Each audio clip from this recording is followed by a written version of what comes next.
football, and Justin Gilbert is back deep to open today's game. He is a bad, bad man back there on kickoff returns. He can take it the distance.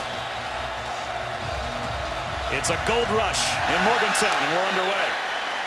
And it'll be a touchback to start the game for the Cowboys. There used to be, briefly, a quarterback controversy for Oklahoma State between Clint Shelf and J.W. Walsh. That lasted basically until the end of the first quarter of the first game. We called that game against Mississippi State. J.W. Walsh took the bull by the horns, and he has not let go. You know, he ran with that opportunity. And he brings a different dimension to this offense. It's his legs. I mean, he gives them the ability to have an extra running back there. If you've seen Oklahoma State over the years, you know, throw it, rip it, and throw it. Now they've got option. They can run it with the quarterback.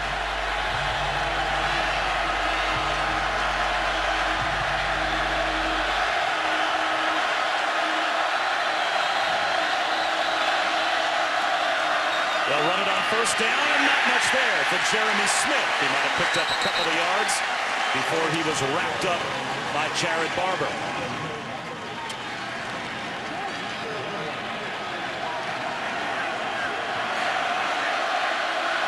Four-man rush on second and long underneath J.W. Walsh for about a handful more. Already, West Virginia has put Oklahoma State into 3rd down and 6. You know, and you see the tempo. They are a hurry-up team at the line of scrimmage. But tempo doesn't help you when you're not making first downs. As frustrated as the Mountaineer fans have been with their offense, they are that enthusiastic about their defense. The defense has played well. And they bring a blitz on 3rd down. Walsh in trouble, flips it left, and it's incomplete with a flag down. Josh Stewart was the intended receiver.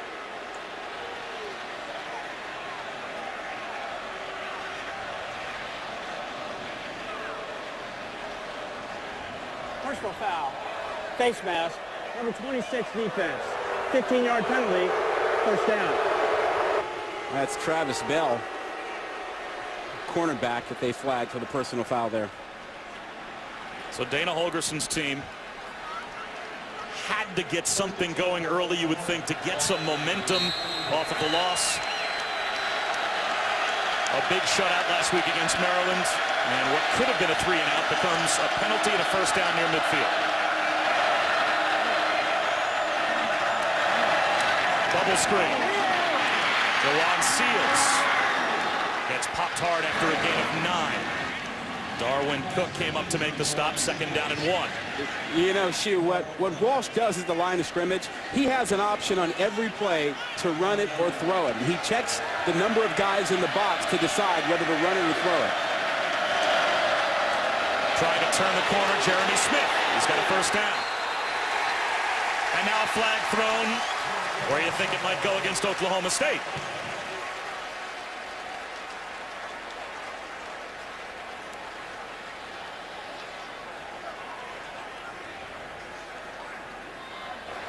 Holding, number 75 offense, 10-yard penalty, 2nd down.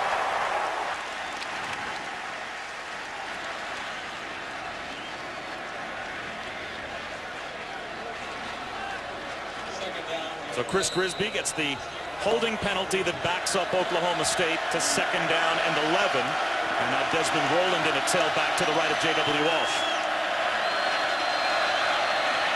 Four-man rush. Walsh tucks it under, breaks a tackle, and leaps forward for maybe a yard, maybe a pair. And now it'll be 3rd down and 9 as Will Clark grabbed J.W. Walsh and pulled him down. And here goes that up-tempo for Oklahoma State. West Virginia wants this kind of situation. They want to make Walsh one-dimensional. Here comes the blitz. Walsh, hit, he'll go down.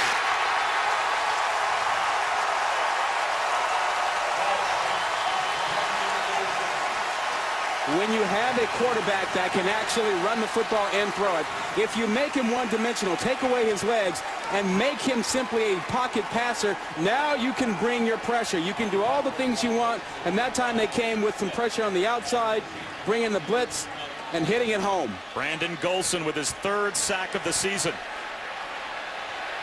And on the hop, Dangerous play and maybe unnecessary for Ronald Carswell. So to the offense for the first time today, West Virginia, and for the first time as the starter, it's Clint Trickett. He, of course, transferred from Florida State, thinking not only would he have a chance, but might be the favorite to be the starter, and it was back and forth between Clint Trickett and Paul Millard through camp. Millard started the season. Then after 2 games, he was replaced by Ford Childress, the redshirt freshman who played last week and very poorly at that against Maryland, also injured his chest. So now it's Clint Trickett as the 3rd different starting quarterback through 5 games for West Virginia. Now Trickett in trouble on first down. Loads underneath. And maintaining his footing is Jordan Thompson. And he is out across the 20, about 3 yards shy of a first down. Caleb Levy missed the tackle. Dana Holgorsen is looking for a quarterback to take charge of this offense. I mean, he had Geno Smith for years, for heaven's sake. He wants a guy to take charge and run this offense.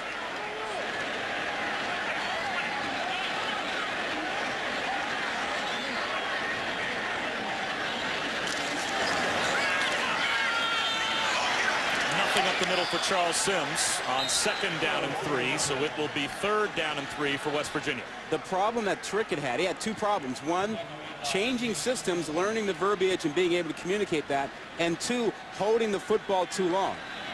And Holgorsen has told him, simply grip it and rip it. Have fun. Don't worry about anything. Just relax and let it go.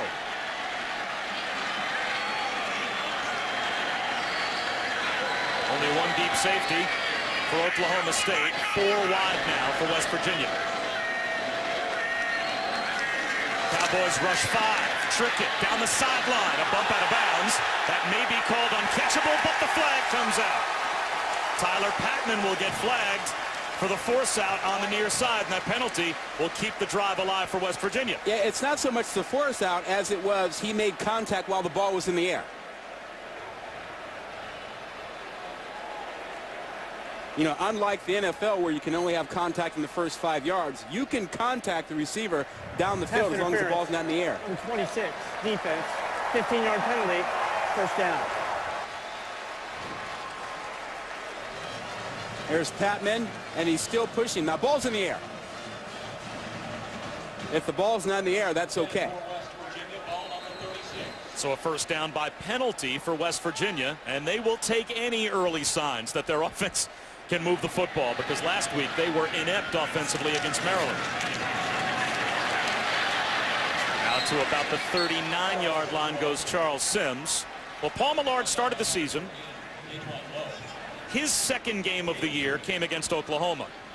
He was 21 of 41 with an interception, and they only produced 1 touchdown in the game. And Shannon Dawson, the offensive coordinator, said he was really disappointed with their quarterback play in that game. That prompted a switch to Ford Childress, the redshirt freshman, the following week.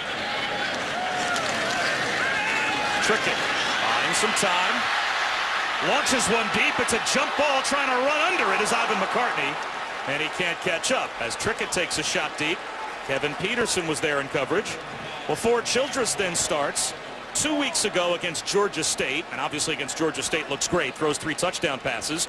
But last week against Maryland, 6 turnovers, 2 of those interceptions, only 62 yards passing. What's he doing in uniform? And West Virginia was shut out for the first time in 151 games, and he had a slight pull or tear of his pectoral muscle. So he's out today, and it's Clint Trickett that becomes starting quarterback number 3. And Trickett on a rollout on 3rd down. Might tuck it under and trying to run for it. Does, and gets caught from behind, and now West Virginia will have to kick it away. You can see the speed of this Oklahoma State defense, and over the years, the offense has gotten all the attention. But there is so much more speed, and this defense is so much more physical than it has been, that having a mobile quarterback is a necessity when you play Oklahoma State. The question you asked about Ford Childress, though, was a fair one. We were told he was not even going to dress. He is in uniform and in pads, but he is not expected to have any chance to play today, as the fair catch is made back at the 15-yard line by Josh Stewart. So a 44-yard punt. The team's trading punts to start, still scoring. A long time since they've seen their offense even struggle, much less get shut out. this is a very important game, and we were struck by that talking to Dana Holgorsen yesterday to this program. Oh, yeah, there's a lot of frustration. They seem to have that sense that, you know, maybe the season is hanging in the balance. The defense has been great. The offense hasn't come around, and if you lose too many more ball games, you could really hit a bad stretch. So this is a critical game for West Virginia. A jet sweep to Stewart. And he is very close to an Oklahoma State first down, a gain of nearly 10. He'll be marked about a half-yard shy, so second down and short. Well, again, the theme for the West Virginia defense is to try and take away the running lanes of the quarterback and make him this. J.W. Walsh up the seam, and it's an errant throw intended for Tracy Moore. Had him open, but threw it high and wide, so now it's third down and a yard. And there is a sense, even though West Virginia lost their opening Big 12 game, they lost at Oklahoma. For both of these programs, it's kind of like a second opening day all around college football. Absolutely. Because the lion's share of conference play begins today. And this, of course, is the first conference game for Oklahoma State. Third down and a yard. Brought down behind the line, Jeremy Smith. No, and a keeper, it's J.W. Walsh. The crowd was fooled, so was I. Great fake by Walsh. And that will be a first down. Now, I want to go back to your point about conference play. I mean, the intriguing thing about conference play is that you get upsets because you know your conference opponents so much better than your non-conference opponents. And with the coaching crossover between these two programs, none more so than this matchup today. Losing the football is Walsh. That time he held on to the belly option just a little too long and had to recover his own muff. And that's a loss of a couple. And keep in mind, this offense that Oklahoma State is running, it's the offense Dana Holgorsen installed there. Dana Holgorsen, of course, was the offensive coordinator for 1 year back in 2010 on Mike Gundy's staff, and then came to West Virginia. Second down and 12. A little tunnel screen to Stewart. He gets loose. Josh Stewart in the open field. Can they catch him? He gets a block. The official creates a screen, and Stewart tiptoes into the end zone for an Oklahoma State touchdown.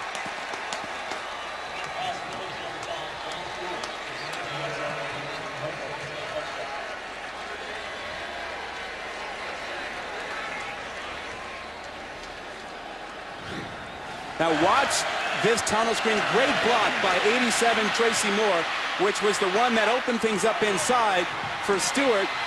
Oh, help from the official down the way doesn't hurt. Marcel Aitman also showing up with a good block. When you have your wide receivers blocking downfield on that, that's how you get the big plays. Exactly the defensive breakdown as well that West Virginia, as much as their offense is struggling, couldn't afford. It deflates the crowd and gets the Cowboys up by a touchdown as we approach the midway point of the first quarter. Lots of room for Josh Stewart, and once he's in the open field, he's tough to catch. Oh, he's got the speed and quickness and a little help from Mr. Official. Gets it ready for this game yesterday. True. That's what our crew is out doing. Having fun. Zip-lining through the forest here at West Virginia. Like right now, Dave Pasch and Brian Greasy are calling the South Carolina UCF game over on ABC. Are there pictures of their crew like going down Splash Mountain? I think you want to hand out some fines. I think the Kangaroo Court should absolutely throw some fines around. We're working hard. They're out rock climbing, zip lining. It's good to be them. And some of them were tailgating this morning while we were up here working hard. Returnable on a short hop, and that could be some trouble for Carswell. And he will get bottled up at the 15-yard line as he misjudged a ball he could have caught on the dead run at about the 3. Speaking of the dead run, that's what we had a moment ago for Oklahoma State. Yeah, pretty good execution. Let's just take a look at the blocking you see in here. And when you get great blocking like this, here and here, you're going to get lanes. And when you make a free safety miss in the open field, now Darwin Cook's got to make that play 25. Bad angle and gets just juked by Stewart. And as I said, having an official down the last 15 yards help you out, that's okay too. A lead blocker in a striped shirt never hurts. And now the pressure goes back on Clint Trickett. Graduate student from Florida State in 3 years. So he has 2 years of eligibility left here at West Virginia. And a little shovel pass on the end around of Mario Alford picks up about 3 as we go back to Reese Davis. All right, guys, time for a Dr. Pepper 10 conference update. This is the SEC and the American UCF taking the lead on South Carolina. What do you think of that? Storm Johnson goes in for the touchdown. Blake Bortles, 5 of 6 for 51 yards on the drive. All right, Reese, draw play on 2nd down and 7. Sims makes a man miss. No, he doesn't. Gets out to the 21-yard line, but that's a nice job by Caleb Levy, the leading tackler for Oklahoma State, one-on-one against Charles Sims, who can be elusive in space. Look, I don't want to say that the game is in the balance right now, because it's not, but West Virginia needs something positive to happen. Otherwise, you don't pick this thing up with momentum. Oklahoma State could start getting on a run here.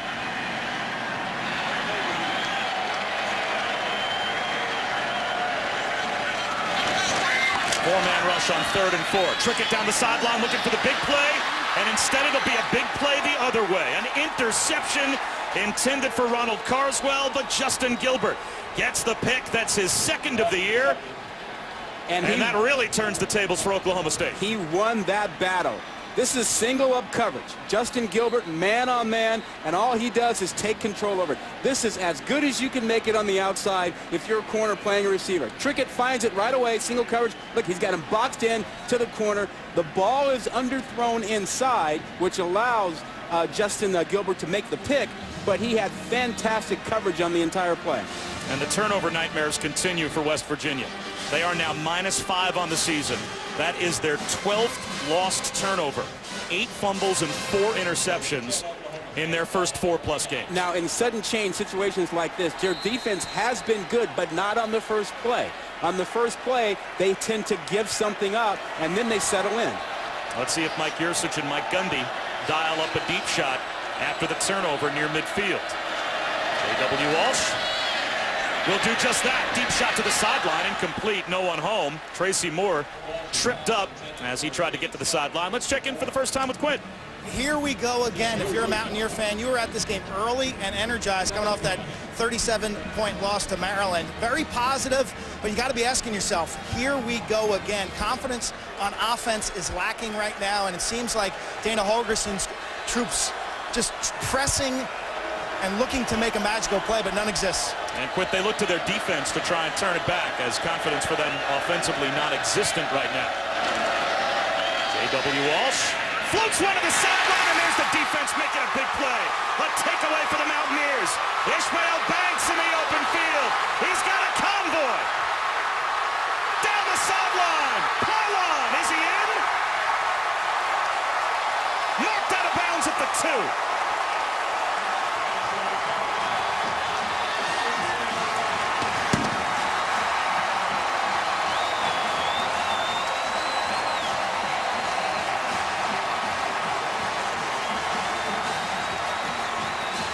Looks like they might rule it a touchdown.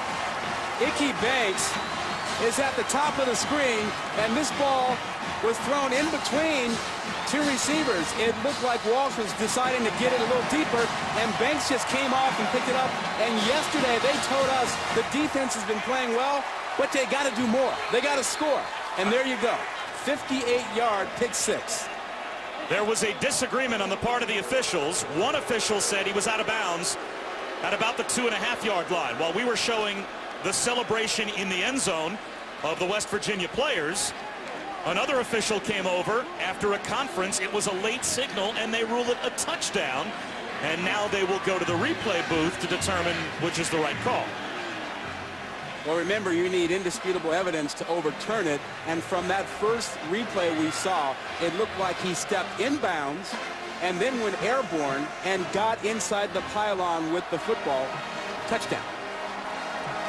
I think they will confirm what we just saw. Again, there was disagreement on the part of the 2 officials. After further review, the ruling on the field is confirmed. Touchdown. That is a touchdown, as the precedent was set, and then they're not only saying that the call was right on the field, but that the video showed indisputably that it was right. So not only does West Virginia get the takeaway, they score on defense, and they're a point after away from tying things up. How about that yesterday? We're talking to the coaching staff and praising their defense, and they said, well, we got to do more. We got to score. I mean, it's not enough just to hold them out. We got to put points on the board, and that's exactly what they've done. Patterson, when talking about whether or not the struggles of the offense were discouraging his defense, he said, not only is it our goal to set up one score, it's our goal to set up 2 scores per game, because how much...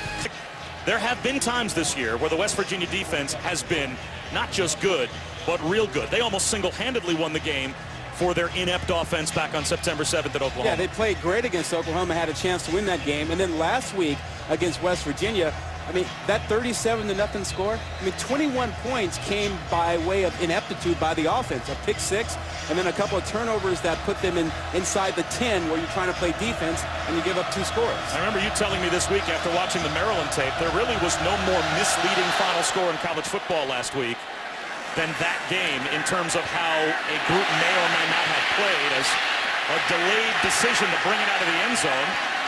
And Justin Gilbert gets out close to the 20-yard line. Saturday Night Football on ABC tonight, presented by Windows. The nation's longest win streak on the line as Urban Meyer's undefeated 4th-ranked Ohio State Buckeyes will take on number 23 Wisconsin. Saturday Night Football tonight on ABC, 8 Eastern, 5 Pacific. Upset alert. Really? Upset alert. You thought today was maybe the day of upset alert all around college football. Yeah, a lot of conference games. You know your opponent pretty well. You've got history. You know the personnel. Not surprised if there are a bunch of upsets today. I'm calling for about 3 of them.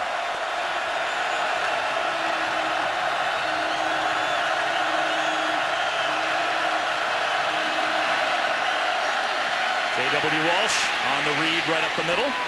And he runs into a wall of gold jerseys after a 7-yard gain. Kyle Rose got pushed off the line of scrimmage, but he was able to make the tackle, 2nd and 3. When Walsh goes to the line of scrimmage, first he looks for the safeties. Now he's counting how many defenders are within the area close enough to the line of scrimmage. If they're 5 or 6, he likes a running play.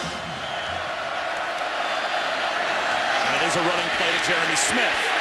It'll be 3rd down and about 3. Darryl Worley, true freshman from Philadelphia, came up and held the edge, and now the crowd will really start to get involved here at Mountaineer Field. 3rd down and 4.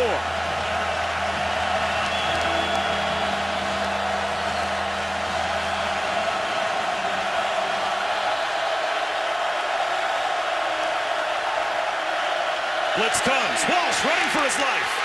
Tripped up and somehow gets it away, avoiding the sack. But Doug Rigg timed his blitz perfectly up the middle.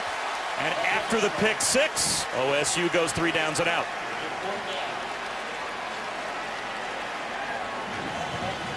So they have 7 guys in the box. They see what they're looking at the quarterback there. They've got eyes on him. They know that he's going to drop back because with 7 in the box, they really don't want to run the football. End over end punt.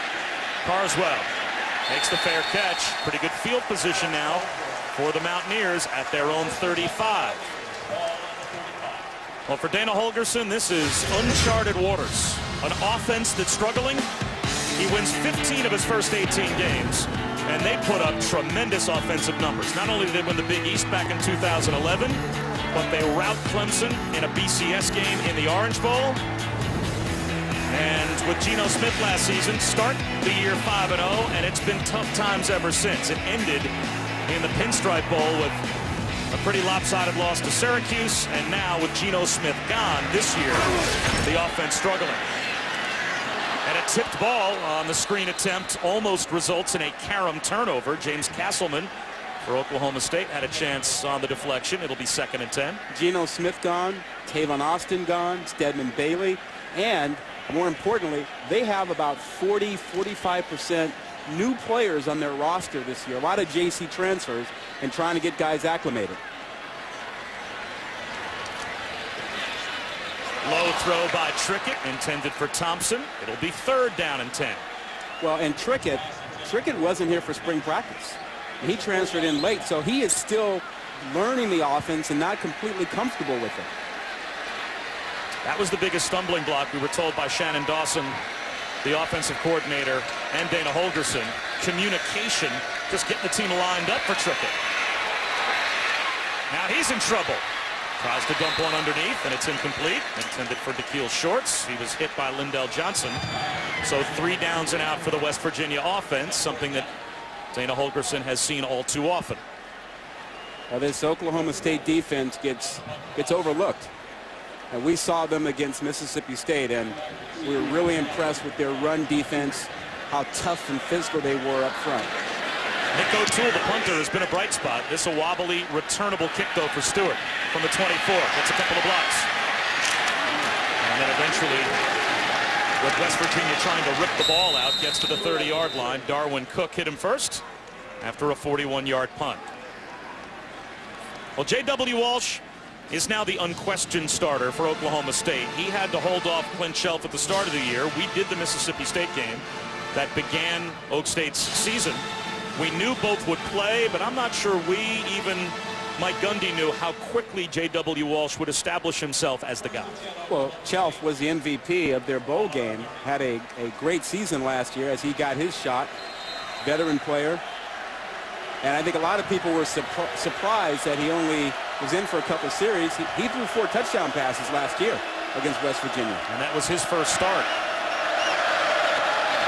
Hand off to Desmond Rowland. He breaks free. Desmond Rowland finally hit from behind, but not before he crosses the 50-yard line.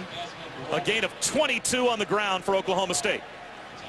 One thing that Oklahoma State does is they stay with the rushing attack much more now than they did before. Right up the middle. This time Rowland picks up about 2.5. Shaq Rowell is able to bring him down. To me, Oklahoma State has really changed offensively because of Walsh. Because he runs and because they're more physical defense, they actually practice rushing and running inside more. They're more physical up front.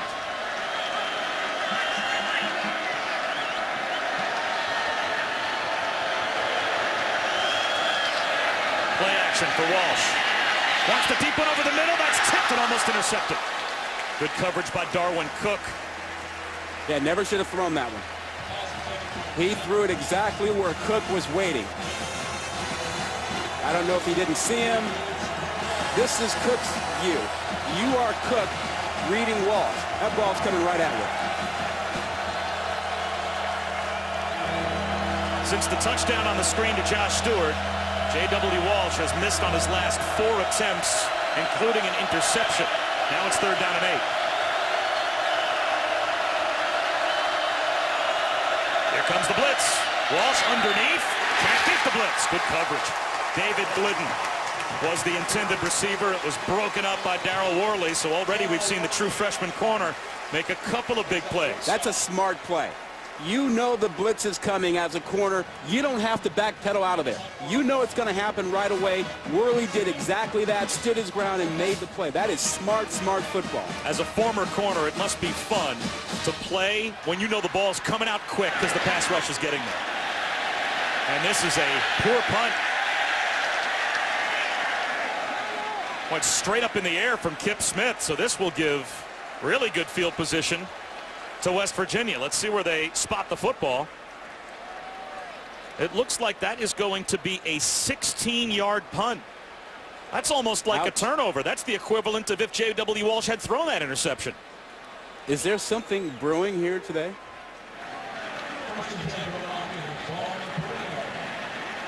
I'm deeming this upset alert Saturday. We'll see.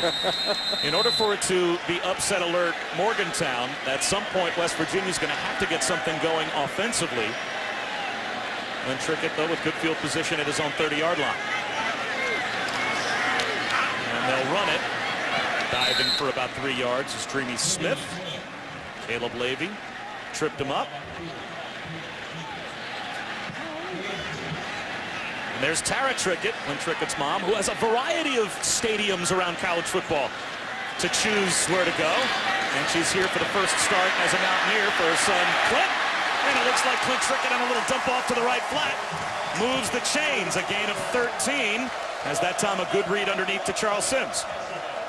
You mentioned the Trickett family. I think that includes Florida State. Florida State is in the mix. As her husband, and Rick Trickett, of course, the father of Clint. Assistant on the offensive line at FSU, and that was an uncomfortable situation according to Clint. That's why he wanted to come back to what he considers home to a certain extent here in Morgantown. And a low throw intended for Ronald Carswell, but a flag thrown in the offensive backfield. Late hit. Late hit on Trickett and up pretty high.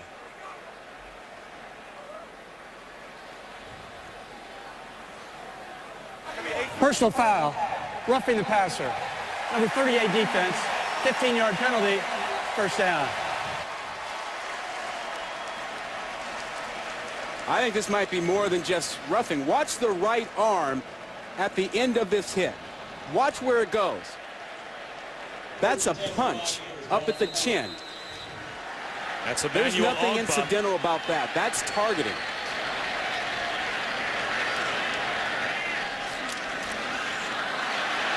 On the end around is Da'Keil Shorts. And the freshman is able to pick up 5 to the 35. I mean, we've had this targeting rule now, and when you intentionally take a shot above the numbers, that's targeting. So under these rules, it should be more than just a personal foul. It should be an ejection. I'm not a fan of ejecting guys during the game, but the rule is stated that way. It was not ruled targeting by the officials on the field, just an unnecessary roughness roughing penalty and a personal foul. And now Trickett stares down the blitz and wants the deep ball. He's got a man. Does he drop it in? It is dropped. Ivan McCartney had it in his hands. Kevin Peterson was there in coverage. Did Peterson get a hand in and knock it away? From McCartney's reaction, it looks like he realized he missed a big chance. Oh, he dropped it in perfectly. Good effort at the end by Peterson to get it out and not give up on the play, but McCartney's got to make that catch. Clint Trickett thought he had. Oh, well, Trickett hung in there and took a hit to deliver that. 3rd down and 5 after what should have been a touchdown. Trickett, swing pass, right flat, wide open, Charles Sims. He's got a first down and more.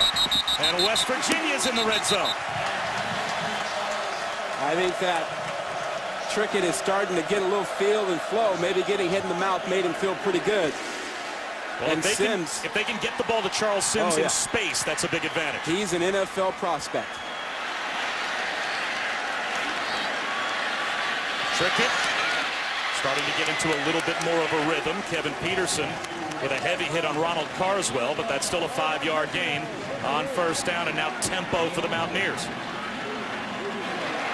And they might catch Oklahoma State with too many men on the field. Cowboys rush off the field. 7th play of the drive. Tripped up in the backfield is Sims. He goes down. Nice play by James Castleman. Now it'll be 3rd down and long. And Sims is still a viable option down here.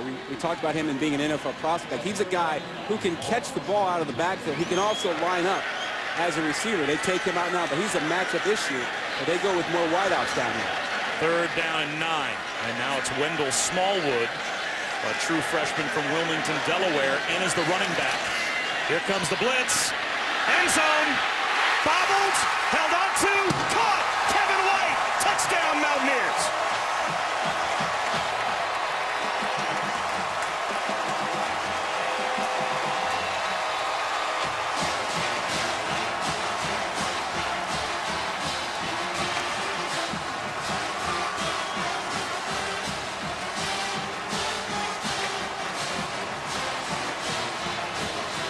The moment Trickett went to the line of scrimmage, he knew he had single coverage out there, and White does a good job of getting inside of Gilbert. The only question was he going to hang on to it? And he did. Shannon Dawson, the offensive coordinator for West Virginia, told us yesterday that Kevin White is one of the most talented receivers he's been around, but for some reason it just hasn't clicked. Maybe they were putting too much pressure on him.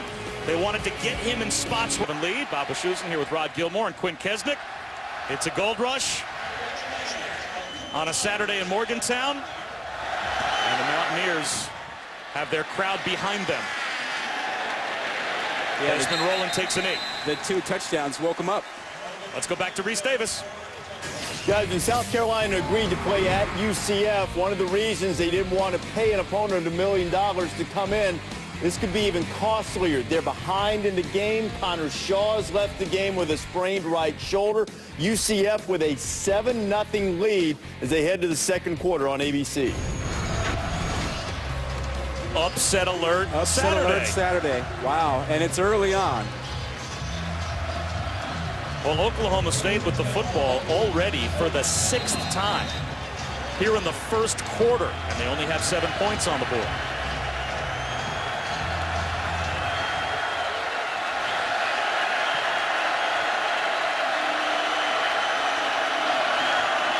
Desmond rolling, bottled up. 2nd down and 11 coming.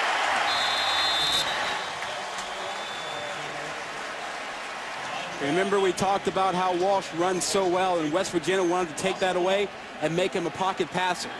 Well, so far so good with that approach. Started off 3 for 4. He's missed his last 5 in a row.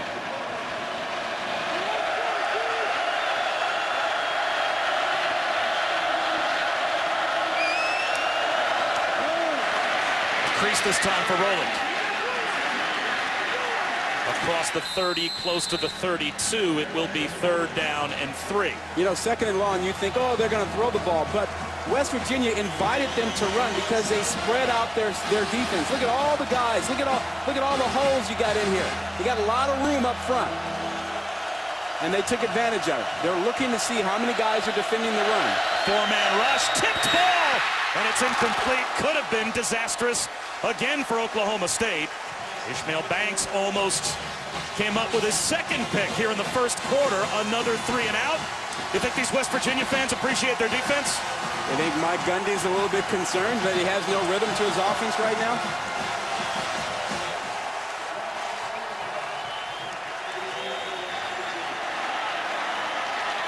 The 4th punt of the first quarter for Oklahoma State. This one much better.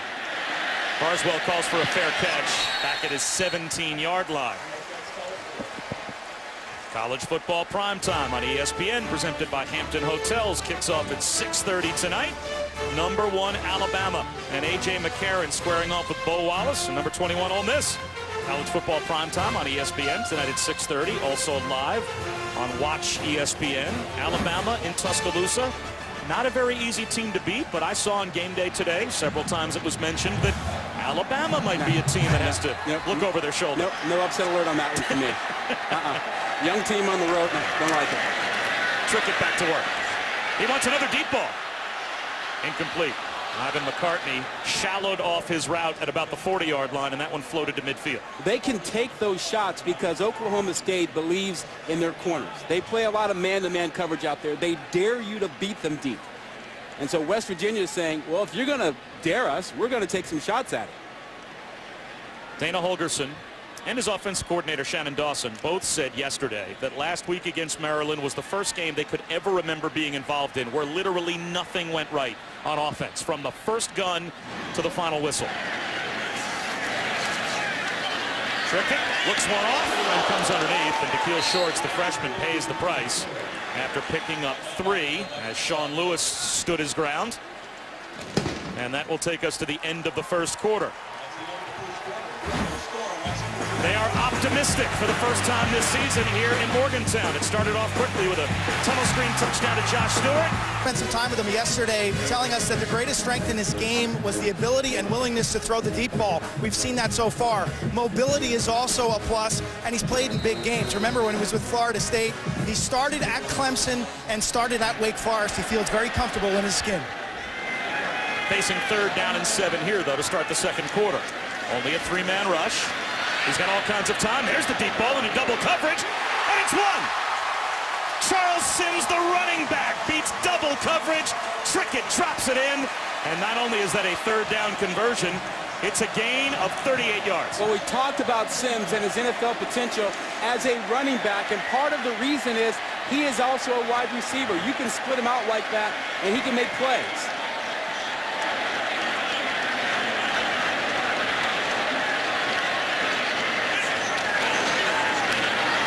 Time it's Sims on the dive for a yard. Brian Simmons made the tackle for the Pokes. It is a nervous day if you're the mom watching your son start, and not often has Tara Trickett watched Clint start games, as he was the backup to E.J. Manuel.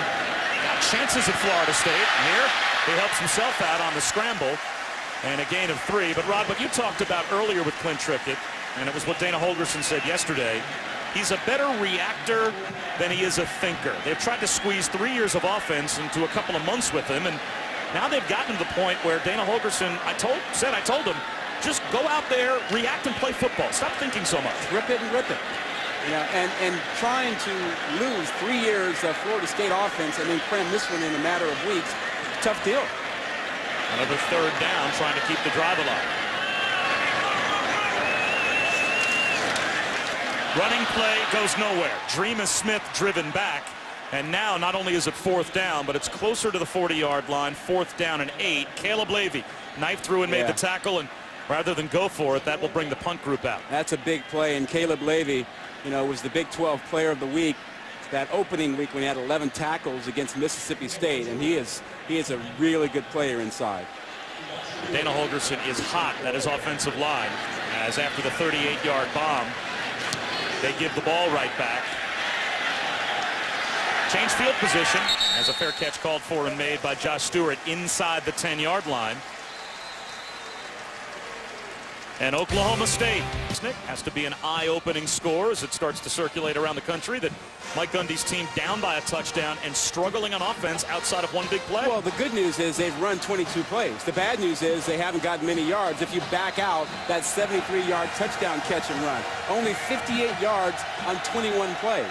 And J.W. Walsh has missed on his last 6 pass attempts, including an interception since the touchdown. They'll start on the ground here and getting thrown back as Smith. Doug Rigg starting in place of Nick Kwiatkowski, who is the leading tackler this year for West Virginia, out today with a hamstring. So without Kwiatkowski, Rigg gets the start and makes the stop.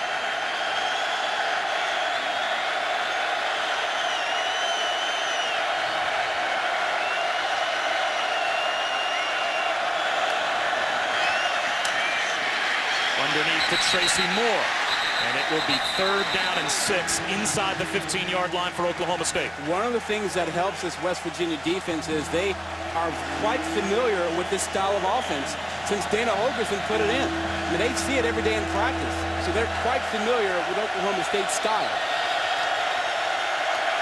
Cowboys are 1 for 5 on 3rd down. This is a big one here.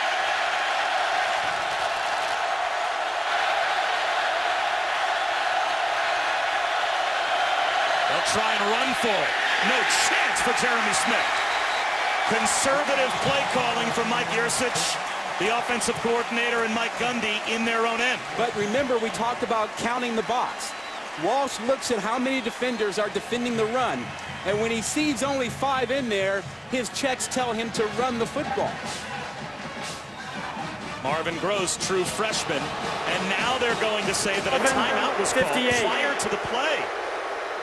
That's about the latest acknowledgement of a team-called timeout that I think we've seen. So still a chance for Oklahoma State on 3rd down when we come back after a quick break. And got a little hot over on the Oklahoma State sideline as we go down to Quinn Kesnick about that last timeout. Loud enough to make your ears ring. Mike Gundy did get the timeout through side judge Gene Semko, who was blowing his whistle. Problem is no one could hear it. It's so loud down here. And it gets louder now. 2nd try on 3rd down and 6 after the timeout for Oklahoma State. Blitz coming. J.W. Walsh underneath, beats the blitz, and Josh Stewart makes a man miss. Tripped up out to the 30-yard line. What a big 3rd down conversion that is for the Cowboys. And a gain of 17, and now they want to go fast. Yards after the catch. Stewart made a guy miss. Got the 1st down. Late substitution for West Virginia as well. And Jeremy Smith lost the football. Is that ruled a fumble, or was he down by contact? It looks as if the officials are saying down at the 29-yard line as Brandon Golson got the hit, knocked the ball free, but Smith was down. 2nd down.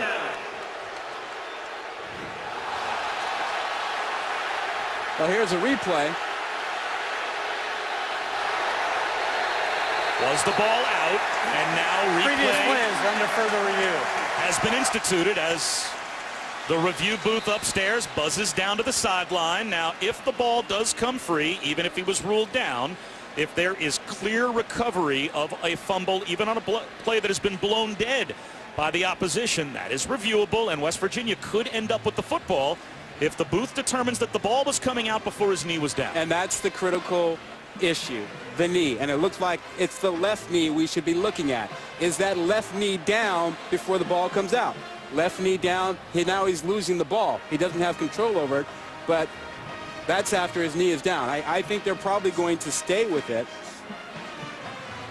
You have to go almost super slow-mo. Now, the left knee right there, it looks like there's a crack of daylight, not down. Would you say that at that exact split-second moment, the ball is loose? Yeah, but you know what? If you're an official on the field looking at this, there's no way you get that.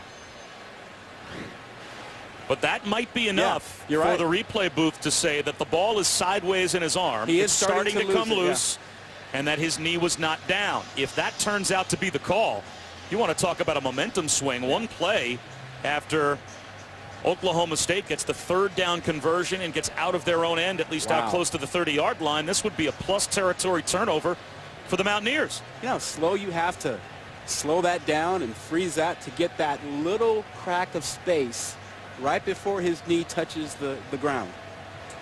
This place is going to come apart at the seams if they overturn this call and it ends up in West Virginia's hands. But again, the video has to be indisputable. So if after the precedent is set down by contact on the field, unless they review in the booth that ball is clearly coming free, Oklahoma State will hold on to it. Yeah, he's losing control of the ball. That much is clear. And in real time, it looks like his knee touches before he loses control. Here's another look. When you stop it just before the knee hits, you know, you see a little bit of space and the ball's starting to move. And to me, that's not enough, but I wouldn't be surprised if they overturn this. I mean, when you freeze out there, you say there's a little bit of space and he's losing the ball. I think it's a fumble. Yeah, I don't think you could ever call that in real time. The only way you could call that is by freezing that right there and seeing that little crevice before his knee touches the ground. So, yeah, I think you're right. They're probably going to call it a fumble. That's just so hard. I don't know how you could ever call that on the field.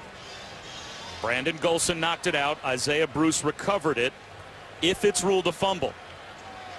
And sometimes the review takes this long because now they have to determine where the ball may have been recovered and get it spotted on the field correctly, and also get the clock adjusted to the right time. Yeah. And I would think that this is like, you're a lawyer. Sometimes you want to read into how long the jury's out. The jury being out for a long time right now might be bad for Oklahoma State. We saw clearly that the knee had not touched the ground by that freeze frame. After further review, the ball came out before the runner was down. First down, West Virginia at the 29. Please another Oklahoma State turnover. Yeah, 43. It's the right call. We saw the frozen picture of the knee not quite on the ground. It's just, that's a hard call to make on the field. I don't think you could ever call that on the field. You can only do that with replay. Well, the Cowboys certainly have not hurt themselves with turnovers before today. But now 2 giveaways. One was a defensive score on a pick 6, and now deep in Oklahoma State territory, West Virginia starts on offense with a chance to extend their lead. They'll be looking for single coverage if they can get it, and if they get it, they will take shots like they've had.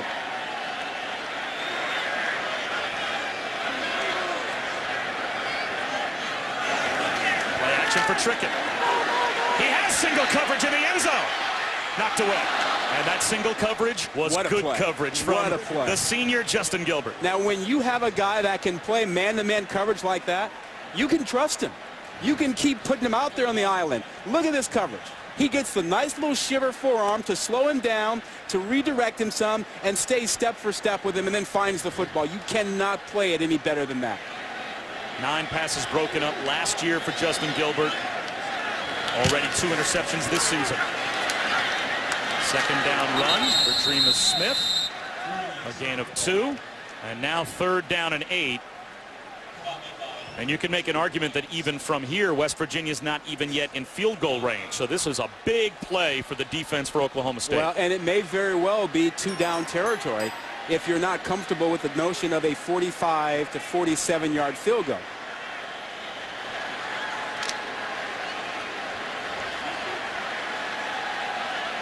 Justin Gilbert off the field, may have tweaked his ankle on that last play. It doesn't look like single coverage, though. 3rd down and 8. Trickett steps up in the pocket, buys some time. Floats one into traffic, and it's broken up. Da'Keil Short's the intended receiver, but great timing by Daytwan Lowe, the free safety, to come up and knock it away. And now, what do you do? So far this season, Josh Lambert, redshirt freshman kicker, 3 of 5 field goal attempts with a long of 42, and it looks like they are going to try from 45. Well, this is stretching him, and so defensively you'd think be alert for a fake. I mean, your scouting report tells you that this is really at the edge of where he can kick it, and so you think about being alert. Play clock's winding down as they're late to get set up. They might want to call a timeout here, and it looks like that's what Dana Holgorsen will do. Dana Holgorsen called that timeout before Josh Lambert got the kick away, so they will have another try from 45 yards. West Virginia. They're first of the half. Will West Virginia stick to their guns and leave the field goal unit out there? Might think Virginia trying to extend to a 2-score lead and ride even after the timeout from 45 yards away. Dana Holgorsen leaves the field goal group out there. I like it. I think after a turnover, you have to try to get points. It's a free possession, so you want to try to get points. Lambert from 45. Has it on line. That would have been good from a lot further. That might have been good from 55. So the redshirt freshman with a new career long. And it's a 2-score lead for West Virginia.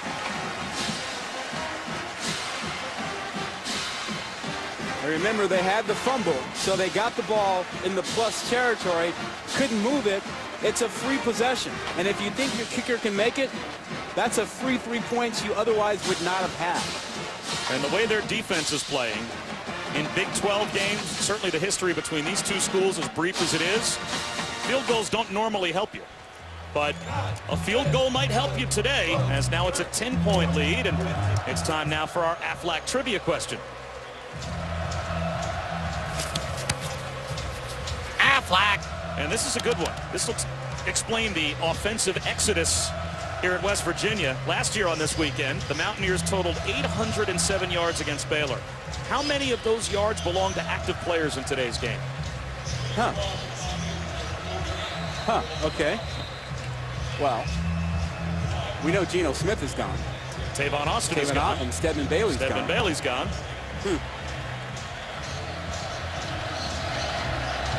West Virginia, line drive kickoff.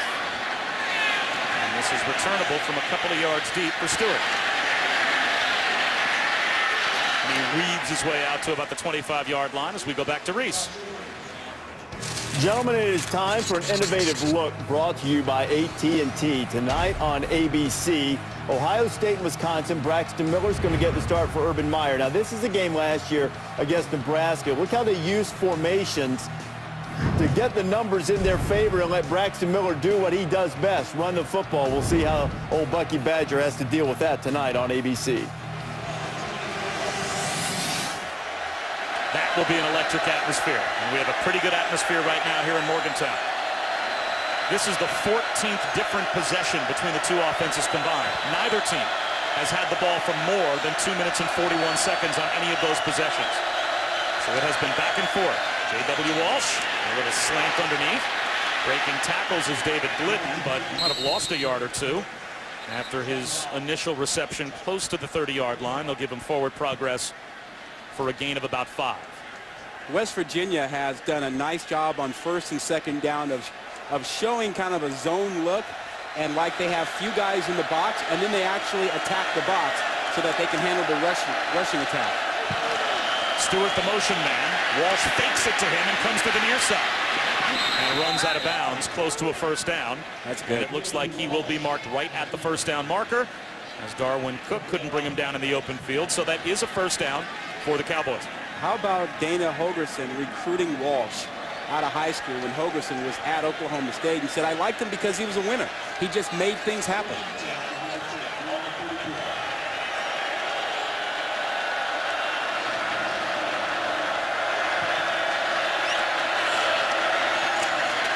No one home on the slant.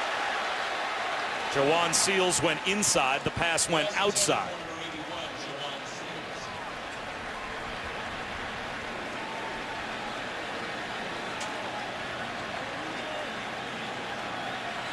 Jawan Seals only a redshirt freshman, but he has been the player that has flashed signs through the first 3 weeks for Oklahoma State. If I could read lips, I think he said my bad to J.W. Walsh, so it's 2nd down and 10.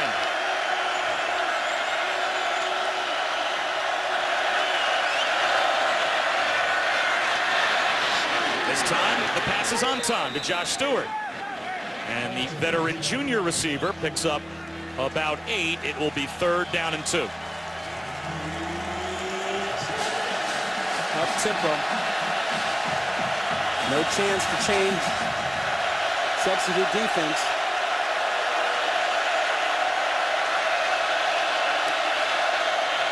On a keeper, it's Walsh.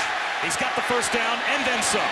Tiptoes down the sideline and picks up another 7 or 8 yards to the 44-yard line of West Virginia. Yeah, nothing fancy about it. That's the old read option. He just fakes the ball in, reads the end, and gets a good block on the edge by his receiver, Charlie Moore, number 17.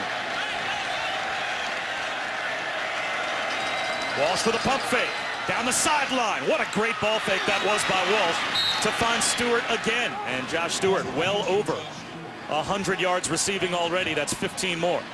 It helps when you take one 73 yards on a screen pass for a touchdown. And now a timeout called by West Virginia on defense. Timeout. West Virginia. They're 2nd of the half. Full timeout. Correction. 30-second timeout. So we have an opportunity now to quickly answer our Aflac trivia question.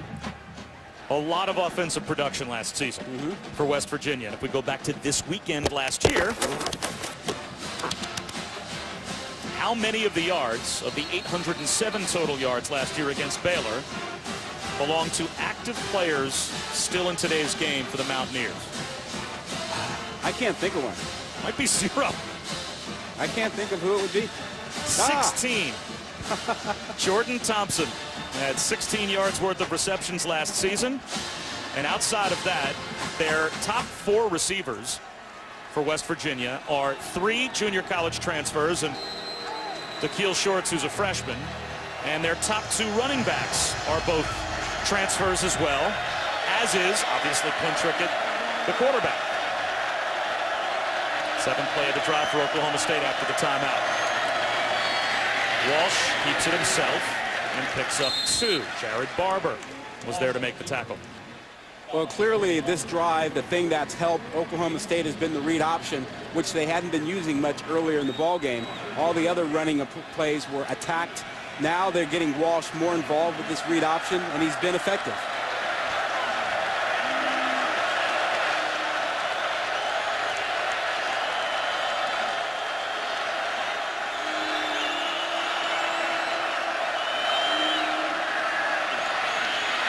Walsh up the seam, wide open. Moore into the end zone. Goes Tracy Moore for the touchdown.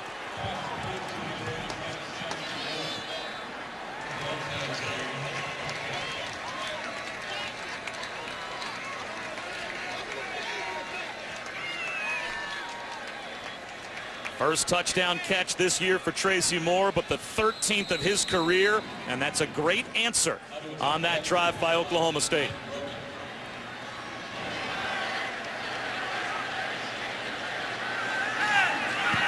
And now the field goal after the turnover is all that separates these two teams. Well, they just lost sight of Tracy Moore on the inside as he comes across the inside, fakes like he's going to block. Hey, you're fooled.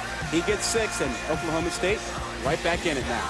17-14. No, closer. For West Virginia. How about Walsh on that drive? That was a 76-yard drive, and he accounted for all those yards, 55 yards passing, 21 on the ground.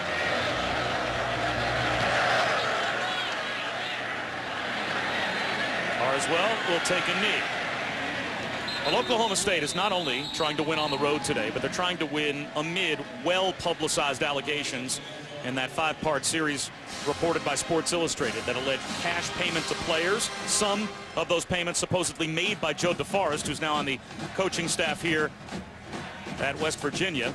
Strong denials from Les Miles, Mike Gundy, and Joe DeForest, multiple former players as well. Before the game, we even saw Joe DeForest out on the field having a conversation with Glenn Spencer, the defensive coordinator for Oklahoma State.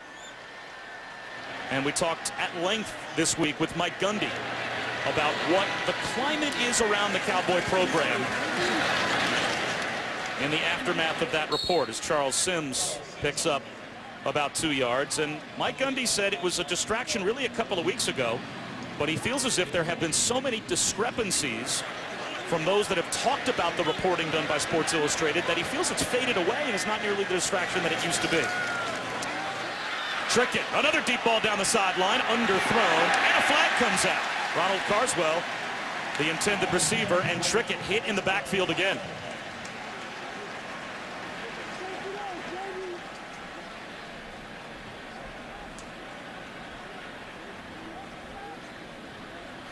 Pass interference, number 1 of the defense. 15-yard penalty, first down. Well, shoot, just to follow up on that issue, you take a look at this view, though. Watch the hit on Trickett. That's a legitimate, fair hit, nothing wrong with that, but it was pass interference down the field. But to follow up on the Sports Illustrated article, I mean, we don't know if those things are true or not, but we do know this. We know that the criticism that came about for that article has been widespread and largely outside of Stillwater. And a lot of folks in the media have questioned the credibility of the story. Screen to the near side to DeKeel Shorts, and he's near midfield, picks up 7 on first down. And I think part of the reason a lot of folks questioned it was because of the lack of documentation for some of the allegations, and then it was followed shortly thereafter by the Yahoo report against claiming payments to certain players in the SEC, and that report was hailed as being the way you do it, and with lots of documentation of things that allegedly were done wrong. Knocked down on the pass intended for Kevin White. Ryan Simmons back in his zone coverage, read it beautifully, so now it's 3rd down and 3. And Mike Gundy said that he really hasn't had to come out and issue a number of strong denials over and over again, because he said he has a 3-ring binder of all the tweets, Facebook posts, support from players, people with their program and outside the program that have refuted the story. They've hired an investigator, and the NCAA has assigned one, so we'll know something down the line on this. 3rd down and 3. Wide open up the seam. Nice read by Trickett as he finds Cody Clay sneaking in between the numbers.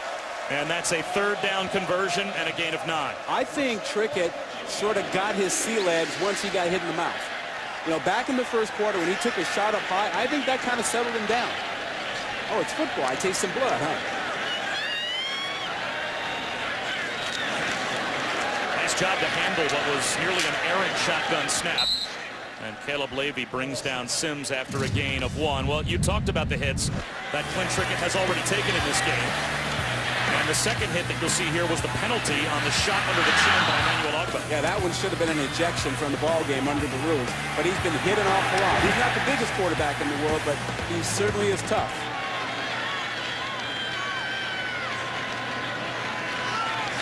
Reaction for Trickett.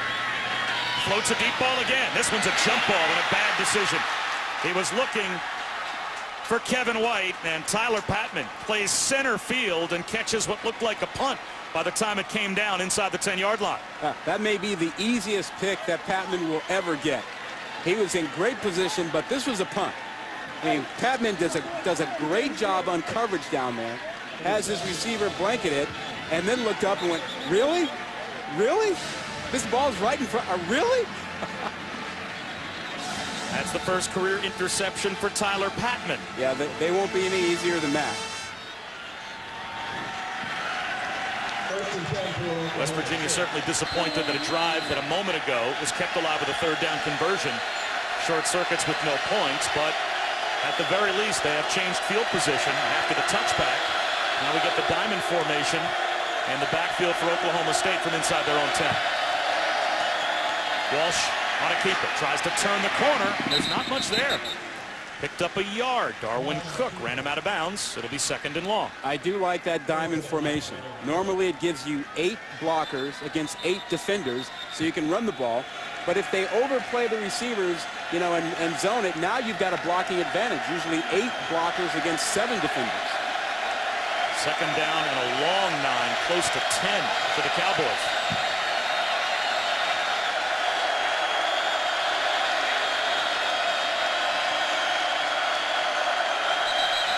Was that an induced false start? Or did the ball flinch? He did it. Everybody points fingers. I love it.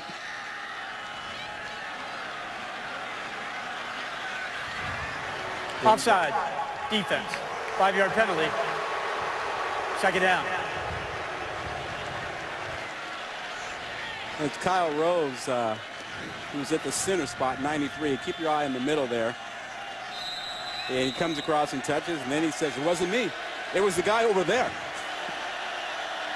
More manageable second down and 5 now. Play action for Walsh. Bullets one up the seam, and it's a first down to Tracy Moore. They have found something inside with Tracy Moore in the slot position and working him in between the linebackers. Gain of 17. Right up the middle. There's Desmond Rowland. Pulled down after a 3-yard gain by Rose and Clark. And that throw over the middle is working because they understand that West Virginia does not want to play man coverage. So you're getting zone coverage, and they are finding the holes inside with those little direct routes inside there and throwing the ball quickly. Walsh flushed out of the pocket. He pulls up, throws the deep ball, and it's underthrown. Wide open was Tracy Moore. And Walsh just didn't have the arm strength to get it to him for what could have been and probably should have been a touchdown. That's been the one criticism of Walsh by Oklahoma State fans, that his arm strength is not what you have with other guys like Chelp, that he doesn't throw the same deep ball. And you see right there, Moore's wide open. He has to wait on that, and the play doesn't happen. Carl Joseph had just enough time to recover on what should have been a Cowboy touchdown. So instead for Oklahoma State, they go from what should have been a score to third down and a long 6 with the play clock winding down. Will they get the play off? Down to 1. It goes to 0. And it looks like a timeout may have been called from the sideline unless the flag beat the timeout. Prior to the snap, delay of game, offense. 5-yard penalty, remains third down. So now it's third down and 11. Close to 12. Mike Gundy never looks flustered. You know, despite the I'm a man rant and everything, he is really a very calm and cool guy, and it is raucous in here right now.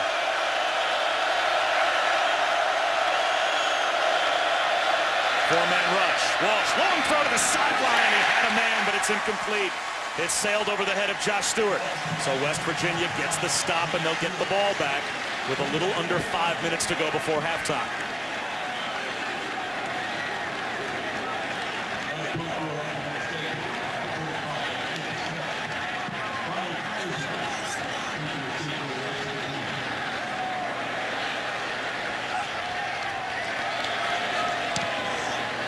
A short punt. Carswell waves his teammates away, and what a great bounce it takes for West Virginia into plus territory. Kemp Smith hit a moonball that spun backwards. That will go as a 13-yard punt after it's finally downed by the Cowboys. If nothing went right for West Virginia last week against Maryland, they're getting a lot of things to go their way today.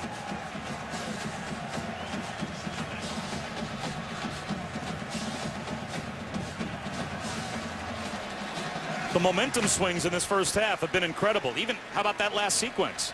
An interception thrown down inside the 10-yard line. Not only is Oklahoma State not able to score off of the turnover, but they give the ball back to West Virginia with a 13-yard punt. And here's Clint Trickett in plus territory again.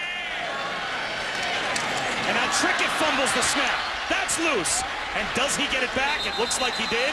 Did he have complete control? They whistle the play dead. Yeah, they blew the whistle. I'm not sure if he ever had control of the football, even though he was on the ground. Well, he doesn't get it initially, but now he has control of it right there. And then there's the hit afterwards. You sure? Yeah, I think he picked it up and rolled back.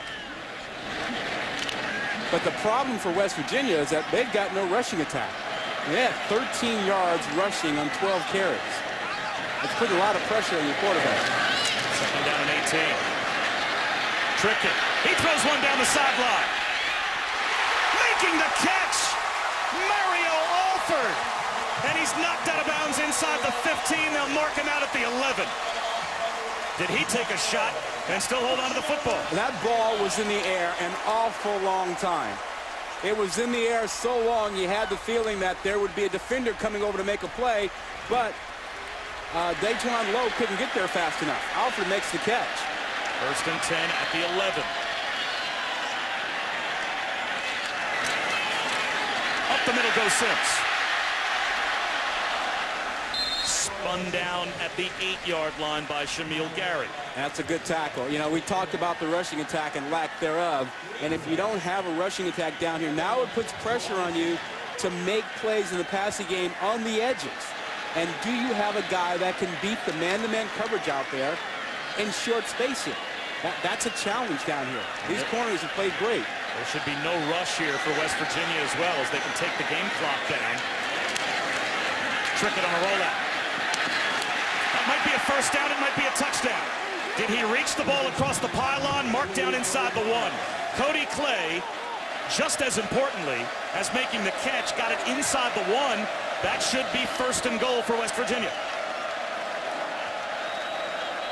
Yep, good catch. Doesn't quite get it into the end zone inside the pylon. But now, do you have the rushing attack? They may go to review to confirm. Ruling on the field as the runner was out at the 1. Previous play is under further review. And they will check and see if before he went down, did Cody Clay sneak the ball inside the pylon for what could be a touchdown. Knee down. Knee down, ball not crossing the plane, the goal line yet, and not inside the pylon. This will probably be a little bit better of a look. Yeah, he's down there. Probably a good call by the officials. Yeah, it's a good call. Yeah, he was down and then extended the ball. Now, this could be a blessing in disguise for West Virginia, because now, in spite of the fact that it's not a touchdown, the ball's inside the 1-yard line. It's still first and goal. And as quick strike an offense as Oklahoma State has, they might run a couple of plays here and take more time off the clock. I don't think they're worried about that. I think they're trying to figure out how do you get this ball in there without having to throw it. You know, and Sims is a guy that you count on. I mean, he had a great rushing career at Houston before coming over here, and he's your biggest back. I didn't say they were worried about it. Just things I think about. The mind of Shoe. I would think you'd kind of hang in there with me. I appreciate the mind of Shoe. Very few do. We're going to have some jackets made. I think you and my wife are the only two orders that are out there now. 3 minutes to go in the first half. And what a sequence we've had. Here's the official call. After further review, the ruling on the field stands. First down. So Clint Trickett throws an interception. But West Virginia gets the football back on a 13-yard punt by Kip Smith. They start in plus territory, and now, only moments ago with their offense walking off the field after a turnover, they've got it first and goal to try and stretch to a 2-score lead again. You got an NFL back in the backfield. I think you have to at least take a shot or two with Sims and see if he can get it done for you. Sims gets the call. Up the middle. Pushes the pile. He's in. Touchdown, West Virginia.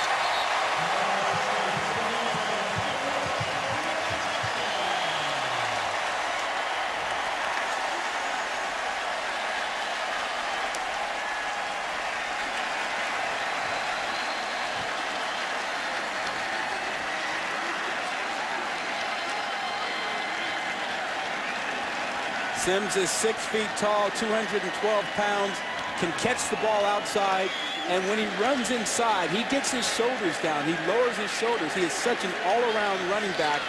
A lot of scouts like him. Our Todd McShay is a fan. Does a nice scouting report on him as well. Well, he was the Conference USA Freshman of the Year back in 2009 at Houston. and he played then for Dana Holgorsen, who was the offensive coordinator, as he had nearly 800 yards receiving and nearly 700 yards rushing as a freshman. And now a blocked extra point, and it's picked up. This could be 2 the other way for Oklahoma State. Tyler Patman with a flag down goes the distance in the opposite direction.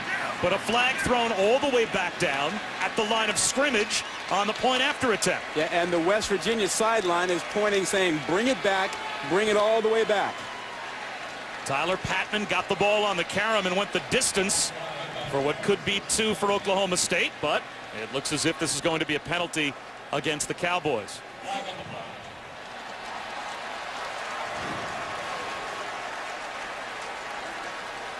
And they may have been lined up offsides or got Offside. a jump. Defense number 26. So it was Patman Penalty himself. being forced half the distance to the goal and retry. Yeah, he must have lined up. It didn't look like he jumped, but he may have lined up offsides. How about how special teams has impacted this game? Not only do you line up offsides, now maybe that had a lot to do with why he blocked the kick, but it costs them 2 points. But Oklahoma State with 2 punts here in the first half. One of 16 yards, one of 13 yards. Yeah. Those 2 punts resulted in possessions that ended with West Virginia touchdowns. Gave him a short field. And a short field really helps you, particularly when you have an offense that's been struggling, and now you don't have to go as far to get points.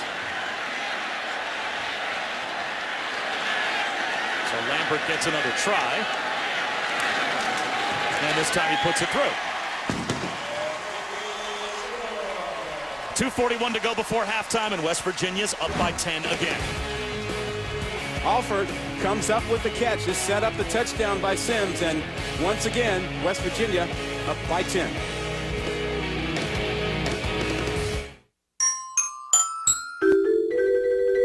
We're all different. Our interests. More Quint Kesnick, upset alert here in Morgantown. 1 week after being shut out for the first time in 151 games. Dana Holgorsen's team has 24 points on the board with a new quarterback in Clint Trickett. And they are putting a big scare into the 11th ranked Oklahoma State Cowboys. Dana Holgorsen, how many times, Rod, have you done a game where in your meetings off of a team that gets drubbed 1 week, the head coach, the coordinators in your meeting say, I have to tell you, our kids are resilient. We had a great week of practice. Might have been our best week of practice. That was the story we heard yesterday. Sometimes you put credence into it, sometimes not. Oh, it looks like they might have been telling us the truth. You're never as bad as you think and never as good as you think. Good return by Desmond Rowland. All the way out to about the 40-yard line. Back to the studio and Reese Davis. Bob Lex's halftime report is coming up. South Carolina's on the road against UCF, and they are struggling mightily. They've lost their quarterback. So, too, has Miami. Get you up to date on Stephen Morris, though the Hurricanes not struggling at all against South Florida. And we have 4 games matching ranked opponents. Mark and Lou will dive in and look ahead to all of them, including the LSU-Georgia game later on this afternoon. All right, Reese, thanks very much. What a day of college football as conference play begins in earnest around the country. And the conference opener for Oklahoma State not going well. J.W. Walsh to the short side of the field. Stepping out of bounds is Jawan Seals with a catch of 2 yards. I think Reese, Lou, and Mark May better settle in for a long day because I think there are going to be a few upsets. Well, right now we've got 2 going on simultaneously. As Dave Pash and Brian Greasy. Tom Luganville on the call over on ABC of South Carolina in trouble in Orlando. Jet sweep, Josh Stewart pivots the other way and weaves for about 3 more yards. It'll be 3rd down and 5 as we'll go under 2 minutes to go here in the first half. Will Clark stayed home and eventually brought down Josh Stewart. And the crowd will get involved again. They have been terrific on 3rd down for the West Virginia defense.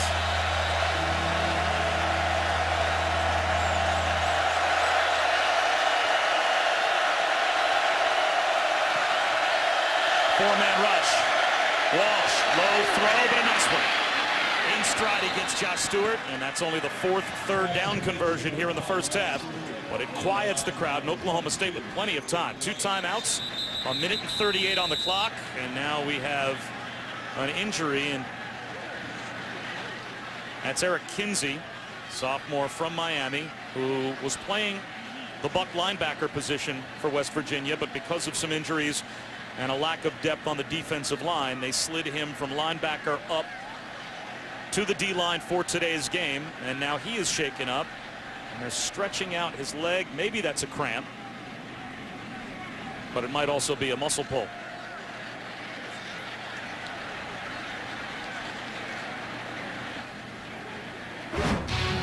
Well, Matt Kenseth is 2 for 2 in the chase for the Sprint Cup, lengthening his lead over Kyle Busch and Jimmy Johnson. 8 races remain as NASCAR's best continue the drive for the championship.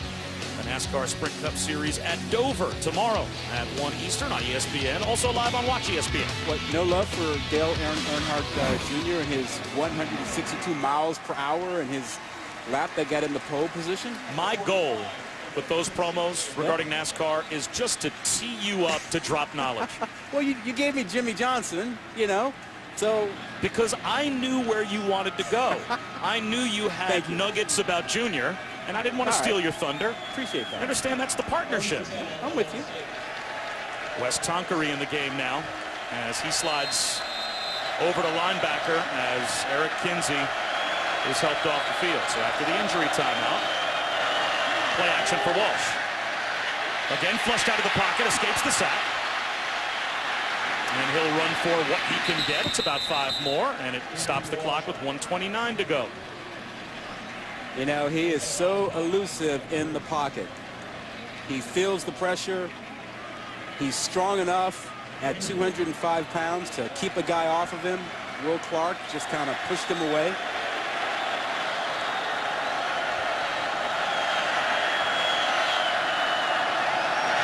Tipped ball on the screen. That was intended for Stewart, but Dontrell Hyman got a hand on it.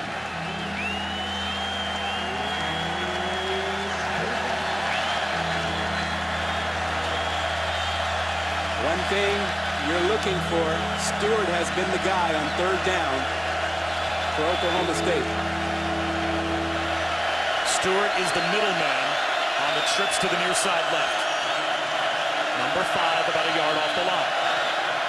Instead, they'll try and run for it with Jeremy Smith. Will Clark not fooled? And now it's 4th down, just inside the 45-yard line, and let's see how Mike Gundy plays this. Let the clock wind all the way down. Should West Virginia be calling a timeout here? Why not? You got one. Force them to do something. Now, last time on that 3rd down play, again, Walsh was reading the box and decided to hand off because he thought he had numbers. But West Virginia has done a good job of disguising that. Timeout, West Virginia. That's a very late reaction from the sideline for West Virginia. Yeah. If you're going to spend your time out there, why not spend it much earlier, as Dana Holgerson from the sideline called timeout, but not before at least 20 or 25 seconds came off the clock. Yeah. Now, that's a nitpick. Wide angle lens, what a first half for West Virginia. They've taken the ball away. They've capitalized on poor special teams play from Oklahoma State. This has been a good recipe. Well, and I think Dana Holgerson was looking for a hero. He was looking for a quarterback to step up and make plays, and Trickett has done that. I mean, their big plays have come off the passing attack. They've gotten single coverage. He's taken advantage of it, and that's why they've gotten points. The rushing attack has not been there. It's been all on Trickett to make plays. Now flip it for Oklahoma State. What gets talked about in the locker room at halftime? What has to change for the second half? Special teams has hurt them, you know, and they've got some things working on the offensive side. The read option works for them. Stewart is working for them. They just haven't been able to get the big play and get down the field deep. Patience for Oklahoma State. And they're going to go for it on 4th down and 7 after the West Virginia timeout. A surprise here for Oklahoma State. West Virginia brings the blitz. Walsh running for his life. Throws one downfield, and it looks like he's got a conversion. Jawan Seals in double coverage is able to make the catch from J.W. Walsh. The play after the play. The first play is smelled out and taken away by the pressure, but Walsh keeps it alive and manages to make a play down the field to Seals. Jeremy Smith close to the 25-yard line, and now Oklahoma State has to call timeout with 41 seconds to go in the half. Timeout, Oklahoma State, 2nd of the half. 30-second timeout. Do you think when Dana Holgorsen finally called that timeout with 54 seconds, 55 seconds to go in the half, that he ever imagined that off of his timeout on 4th down and long, Mike Gundy would go for it? He's obviously trying to preserve time, thinking that they're going to get a punt, and then surprisingly on 4th and long they go for it. I think he felt pretty good about his defense. I mean, his defense has played pretty well today, and I think he felt comfortable with a 4th down situation and thought they could make it, regardless of whether they were going to go for it or not. Now, if you're Oklahoma State here, you have to remember, you may have 3 points in your back pocket, so you don't want to lose any yardage here. You can take some shots as long as it's safe, but you almost have a gimme here of 3 points that you maybe didn't have the right to have a shot at. 9th play of the drive. Ben Grogan, the true freshman from Arlington, Texas, with only 2 attempts so far this season. It's because Oklahoma State has been so good in the red zone. They score a touchdown every time they get there. J.W. Walsh wants to set up the screen, and there's nothing there. So he gets out of bounds, preserving the timeout with 34 seconds to go in the half. But it does bring up 3rd down. But a smart play. He didn't force anything. The screen wasn't there, didn't take a loss. They still have an opportunity to get better field position for a field goal, and they still have a timeout. They can take a shot over the middle and try and pick this up.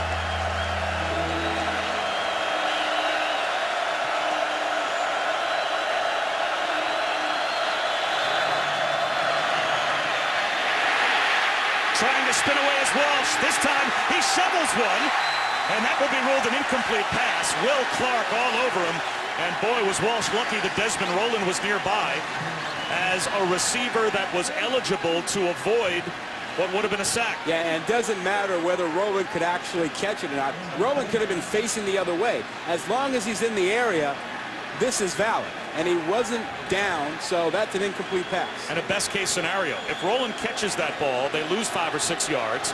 The incompletion means they're still inside field goal range, although this will be a 44-yard attempt.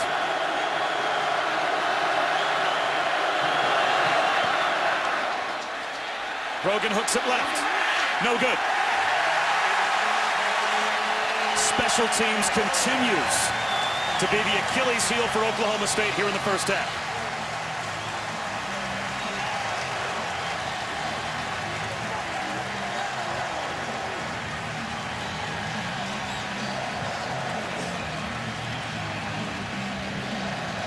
I think Mike Gundy will be calm, cool, collected.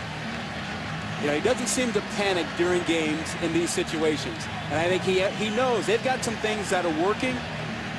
Special teams not working, but they have some things on offense that have worked. They've got to eliminate some of those big plays defensively. And if you're West Virginia, take your knee, and you're happy with the way this first half went.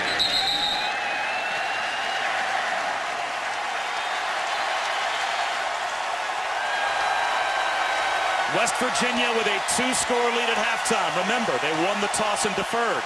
So they'll get the ball to start the 3rd quarter as we go down to Quint. Coach, you told us you knew you were walking into a hornet's nest. What was the single key development in that first half? Well, we got to take care of the football. We had 2 big turnovers that cost us points. And then on offense, we just have to settle down. JW is a little out of control. We just got to get him settled down. Defensively, how do you do a better job defending the deep ball? Well, we've given up a couple deep throws, and we've actually been in position on one of those times. We just got to go out and make a play on the ball. How do you best characterize your special teams? We're not very good. We hadn't punted the ball very good. Thanks, Coach. Mike Gundy, not quite as worried as maybe a lot of Cowboy Nation is, as right now his team is down by 10 at half. Number 11 in trouble on the road here at West Virginia. Oklahoma State trailing by 10. Set for the start of the 3rd quarter. Bob Wischusen here with Rod Gilmore. Quinn Kesnick in just a moment. How does West Virginia finish this job? Well, they're going to have to shorten the game if they want to win this thing. At some point, the rushing attack's got to get going. But Clint Trickett, I mean, he hasn't been perfect, but he's been really good. He's made plays for West Virginia, and they needed to get plays made from the quarterback. They hadn't had that for the last couple of weeks. Here he manages to get one down the field. Sims comes back, finds Alford down the field. Again, the big play from the pocket was essential. On the other hand, Oklahoma State, Dustin Stewart. Boy, he had a first half. This was a 73-yard catch and run for a touchdown, but he was really the key man for them offensively. Key receptions on third down, and they're going to have to find a way to keep him involved, but also get their rushing attack going in the second half. And special teams hurt Mike Gundy's team tremendously in the first half. Got to be sound in the kicking game. So West Virginia won the toss to start the game, so they deferred their option to the second half. So they start the third quarter with the football. 1 week after being shut out 37-0 against Maryland, the Mountaineers have a 2-score lead to start off the second half. And getting a slow start here is Carswell. He's going in the wrong direction. There's a huge special teams mistake for West Virginia as Blake Jackson makes the tackle all the way back at the 3-yard line on Ronald Carswell. Well, bad judgment by Carswell. When you have a kick that is like this, big bounce, and you don't get it cleanly, you cannot run laterally. The coverage team has already gotten down the field. When you have a kick like that, all you can do is get it up the field.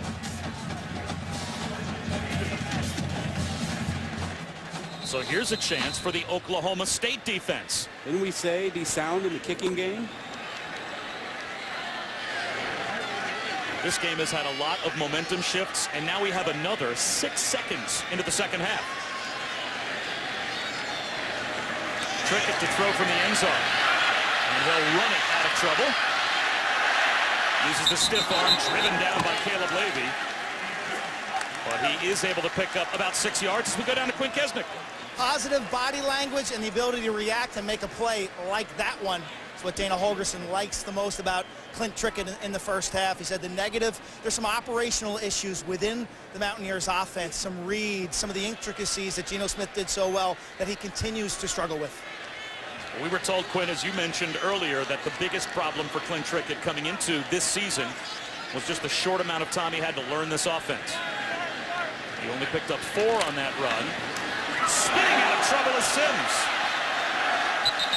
Charles Sims just turned nothing into something. Picked up about 4 more. It'll be 3rd down and 2. Well, you know what would really help Trickett? Stuff like that. They got to get a rushing attack. They have to find a way to run the football because right now everything is on his shoulders and he's taking a lot of shots. 9 rushing yards total in the first half for West Virginia. They picked up 8 rushing yards on their last 2 plays, but that's 17 total for the game. And let's see what they do on 3rd down and 2. Aaron snap. Trickett trying to make something happen. And a bad shotgun snap that Trickett couldn't handle. Eventually blown up by Shamil Gary. And it's 3 downs and out for West Virginia deep in their own end to start the second half. Yeah, you know, sometimes the criticism of this kind of an offense is you need to be able to line up under center, turn around and give the ball to a back and pick up a couple of tough yards. Nick O'Toole will punch from the end zone. And he gets off a pretty good kick. High wobbly spiral and a fair catch called for and made by Josh Stewart. That's a good job by Nick O'Toole from his own end zone. A 50-yard punt and no return. That is a tremendous kick to get them out of a hole. But still good field position at the 42-yard line for Oklahoma State. So a lot of the momentum going into the locker room at halftime for West Virginia. Rod has a chance to be flipped by the Cowboys to start the third quarter. You get the mistake on special teams on the return and a 3 and out, and now you've got the ball near midfield. Well, and you know, Gundy was confident at halftime. He was patient. He wasn't too worked up because they have some things that are working. That zone read is still there for them. They've been able to do that effectively. Jeremy Smith just behind Walsh in the pistol. He'll take the handoff. And he might have lost a half yard. Yeah, that's not the zone read. You know, what happens is that when they have 2 backs in the backfield, West Virginia triggers that as a key for run. And so they aren't really flying out thinking pass. They are bringing more guys into the box to deal with the rushing attack when they have 2 backs. Now you got diamond formation. There's Jared Barber, the junior Sam linebacker, combined with K.J. Dillon on that last takedown. 2nd down and 10.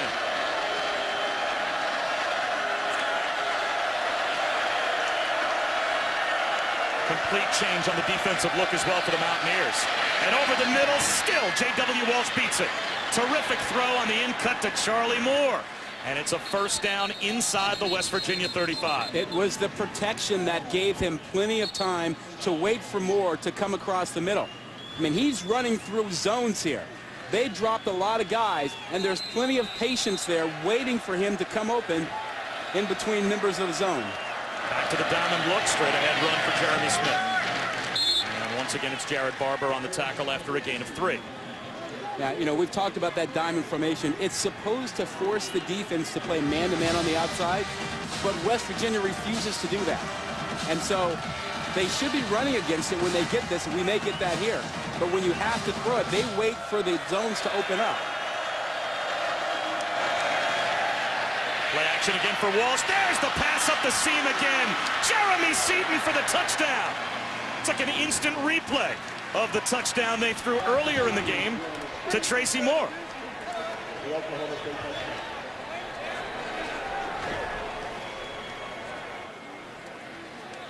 Here's your guy who's actually going to give you a little bit of a fake here. They think, okay, little rushing. He just goes right by the linebacker, goes directly past Barber, who ignores him, and he's free.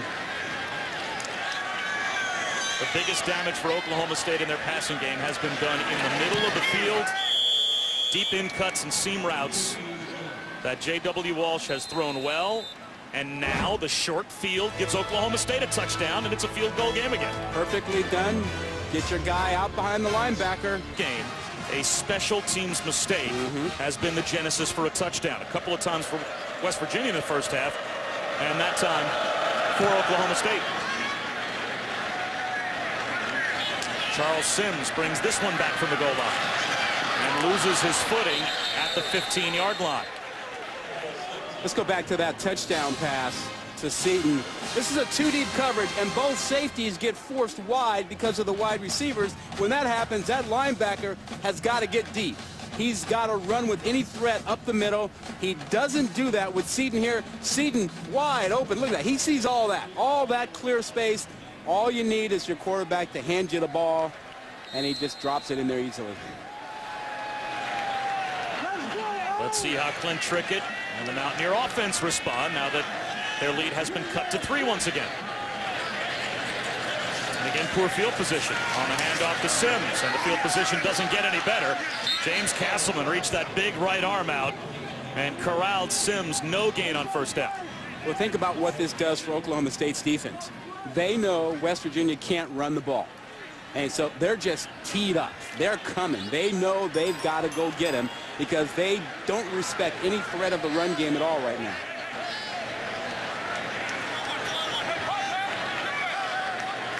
Pistol formation on 2nd and 10. Draw play.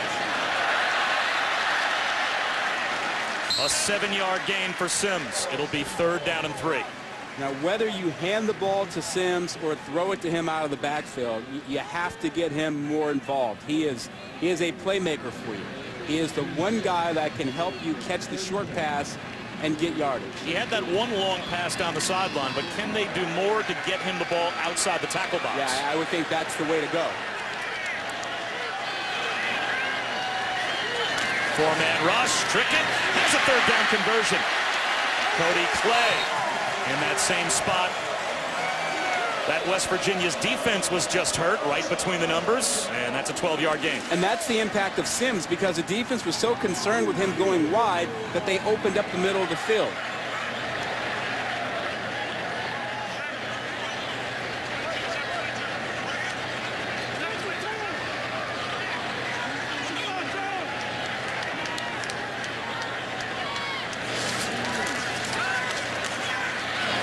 Nice throw to the outside by Trickett. Ivan McCartney, who last season had 9 catches, midway through the year, left the team.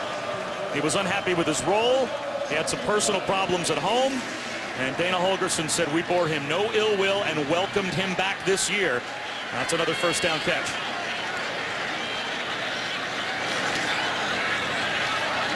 Sims breaks a tackle. Just about broke another, and he's got an 8.5-yard gain on 1st down. Justin Gilbert couldn't bring him down on first contact. Hard inside running, tough running by a guy who can do it. Did a lot of this with the University of Houston before transferring over here this year. He is a guy you will see on Sundays in the NFL.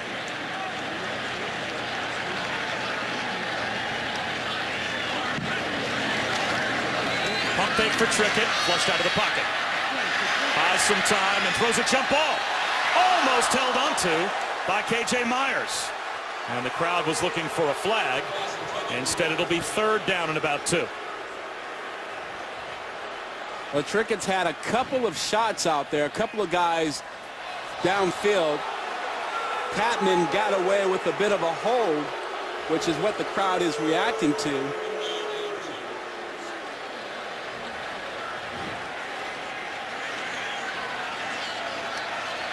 You get the muddle huddle now for West Virginia with the play clock winding down.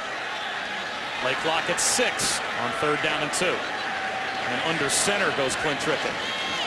Play action. Bootleg rollout. He can run for it. He's got the 1st down and more. Misdirection on the run by Clint Trickett. A gain of 6.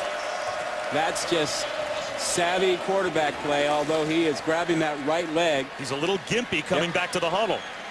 He is more mobile than any of the other quarterbacks that they have at West Virginia. And that is Mom on the edge of her seat in the end zone a long way to our left as Clint Trickett keeps the drive alive.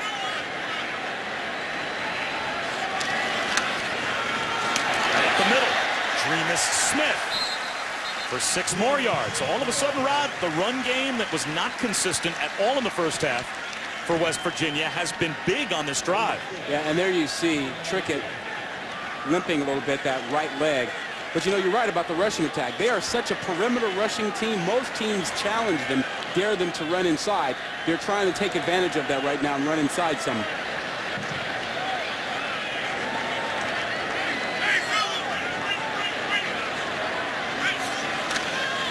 Again on the ground.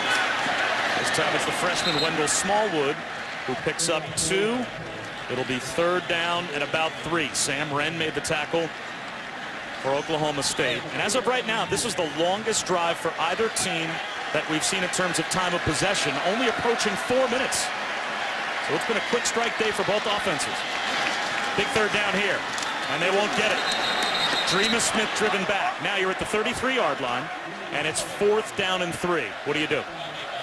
Well, you kicked and you made a field goal of 45 yards earlier with room to spare. And you've come from your own, inside your own 15, and you made the 45-yarder with a lot to spare. I'd kick it. You need something positive to happen.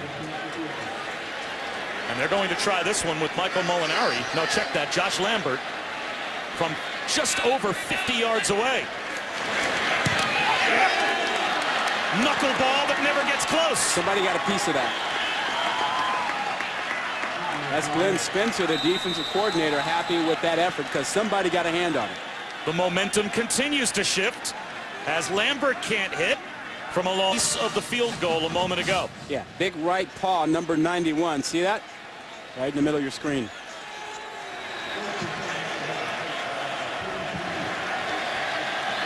So Castleman gets the field goal deflection. West Virginia gets into plus territory but can't score. And they're trying to protect a 3-point lead. Walsh back to work. Wants a big one up the seam again, and that one may have been deflected. Josh Stewart, the intended receiver, looked like a well-thrown ball, but Doug Rigg sank back in coverage and may have gotten a piece of the football. Starting to get a nice little rhythm for the Oklahoma State offense, kind of mixing in the rushing attack and the passing attack. But look at what you see there. Both teams actually pretty balanced.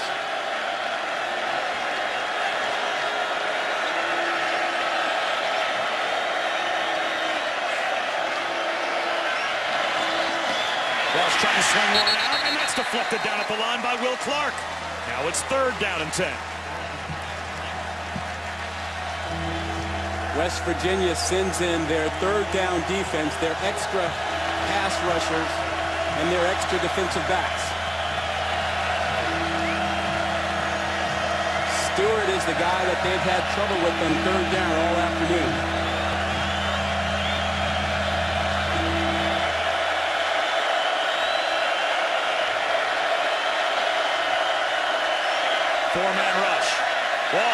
as he throws. Long throw to the sideline.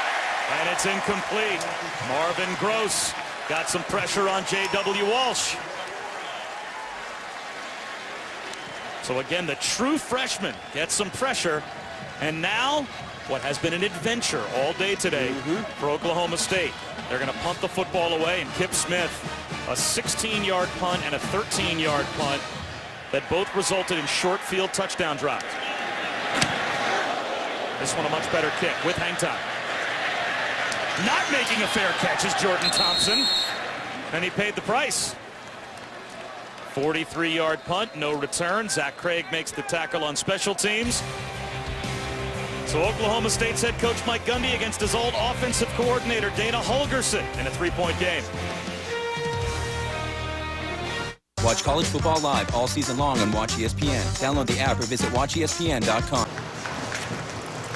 Mike Gundy. Now, before Dana Holgorsen became 3 years ago the head coach here at West Virginia, he spent 1 year on the sideline with Mike Gundy as the offensive coordinator at Oklahoma State. And Dana Holgorsen's DNA is still very much a part of this offense that Mike Gundy's team runs. Absolutely. He had control of the offense at Oklahoma State, put it in there, and then Mike Gundy kept it, and every coordinator he's hired since then has run Dana's offense. And now Clint Trickett still trying to learn it. Starts at his own 24-yard line. Still with a 3-point lead and a play-action fake. Again, he wants the deep ball. He's got man coverage. Can't trap it in. Looking for Carswell. Kevin Peterson was there in coverage, but that ball underthrown enough that Peterson was able to stay with Carswell and break it up. These two corners have played great today. I mean, there have been a couple catches made, but it's not because they weren't in position. I mean, Peterson and Gilbert have been all over these receivers.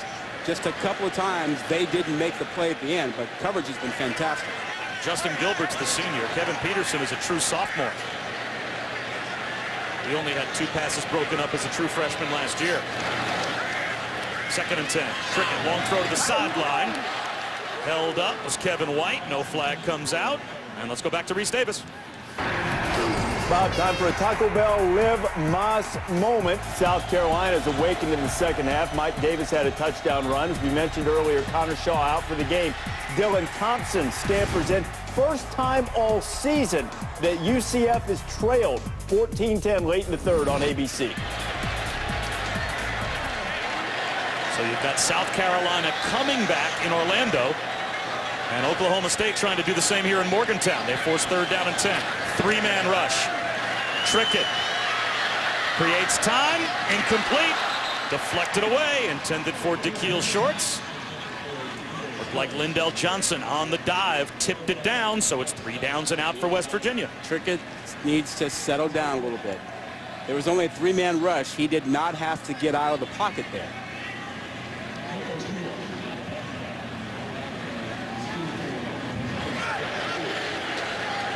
That was a 19-second possession for West Virginia.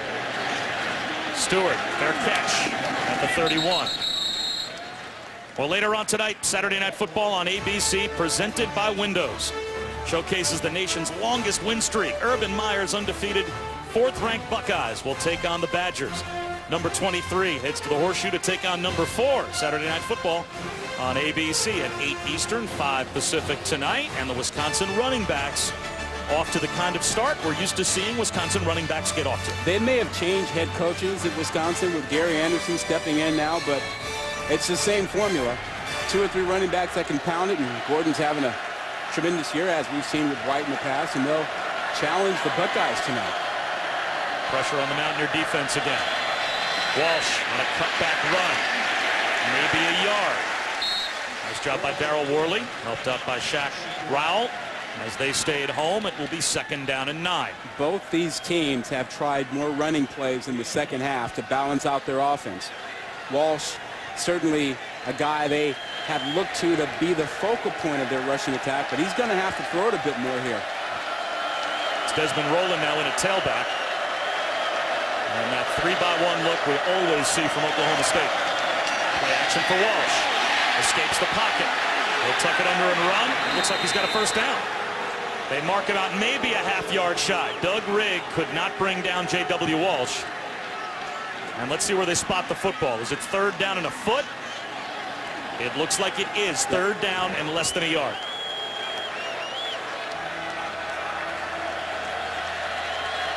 Quick snap, right up the middle, and there's a 3rd down conversion by Desmond Rowland. Not many design runs have worked well for Oklahoma State. It's been Walsh trying to create with his legs, scrambles, occasionally that zone read. In the first half was good for them. I think they'll go back to that. Catch and fake. Wide open and a drop right into the hands of Jawan Seals. And it went right through his hands and right into his shoulder pads. That's an unforced error and a break for West Virginia. It's 2nd down and 10. How patient will Oklahoma State be? West Virginia wants Walsh to throw. They want to keep him in the pocket. Will they be patient here, or will they fall into that plan, that trap? Running wide. And using the stiff arm was Jeremy Smith.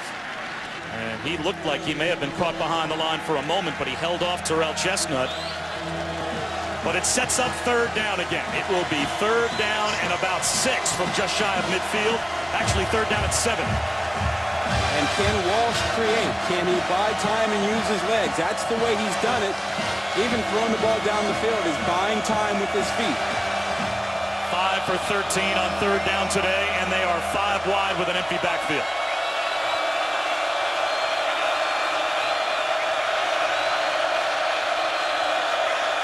Here comes the blitz off the edge. Walsh trying to run away from it.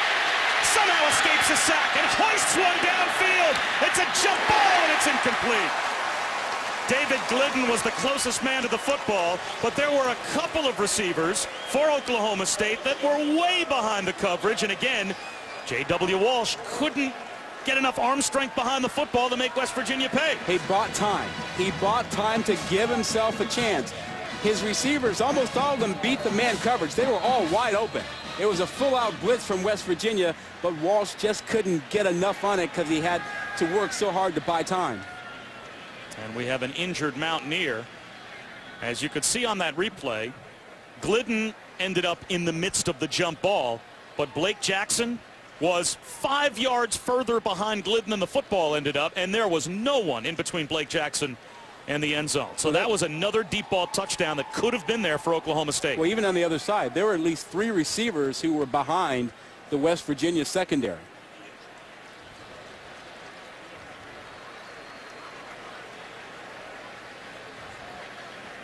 It might be Darrell Worley, the true freshman cornerback, who has been good today, who was down and injured, as we've got the injury timeout. And it is indeed Worley. He's able to walk off as we go down to Quinn. Guys, West Virginia starting to get a little banged up and wear down here. You got 2 receivers who you will not see on the next possession. Mario Alford, number 5, you see his shoulder pads right here on the sideline. And then Ivan McCartney has a head injury. Alford's got a shoulder. Quarterback Clint Trickett, his issue is a right calf. He took some electrolytes during that last change of possession. Jordan Thompson fields it inside the 5 on a fair catch. And every Mountaineer fan here in Morgantown knows that was a mistake. Well, they know 48-yard punt. That's not being sound in the kicking game. You are supposed to plant your heels at the 10-yard line. Occasionally, your special teams coach will allow you to go back to the 8, but no further back than that. You have to know where you are on the field. That is the look of a frustrated special teams coach. As Joe DeForest, who's the assistant head coach to Dana Holgerson, also in charge of special teams, sees another special teams error made by West Virginia. And it's impacted field position. This is their 2nd time on the 3-yard line in the 2nd half. Well, Oklahoma State hurt themselves every bit as bad on special teams in the first half. So now at the 3-yard line after a fair catch that never should have been. Trickett from the end zone. Long throw, incomplete. Kevin White looking for a flag. Justin Gilbert, the senior there in coverage. And he turns around, has something to say to Kevin White. It'll be 2nd down and 10.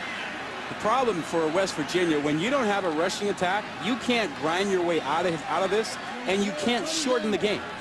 I mean, players are dropping, and this game isn't going any faster for them. they can't run clock. They can't shorten the game. Here's a run to Sims. He finds a crease. There he goes. Charles Sims with the biggest run of the day for West Virginia by far. From the shadow of his own goalposts all the way out to the 28-yard line. And he made guys miss and ran through a tackle or two. I mean, good blocking on the left side. It's a good job done up front, but making a couple of guys miss to pick up 25 yards, huge. Sean Lewis whiffed on Charles Sims. And what a big run that is for West Virginia as they're out of trouble, at least for the time being. The pile moves for about 3 yards this time to Dreamus Smith. Second down and 7. You can see Dana Holgorsen wants to run the ball some more. He wants to shorten this game. He understands that he's losing some players and that pace just isn't good enough. And you can't keep giving Oklahoma State's offense that many opportunities.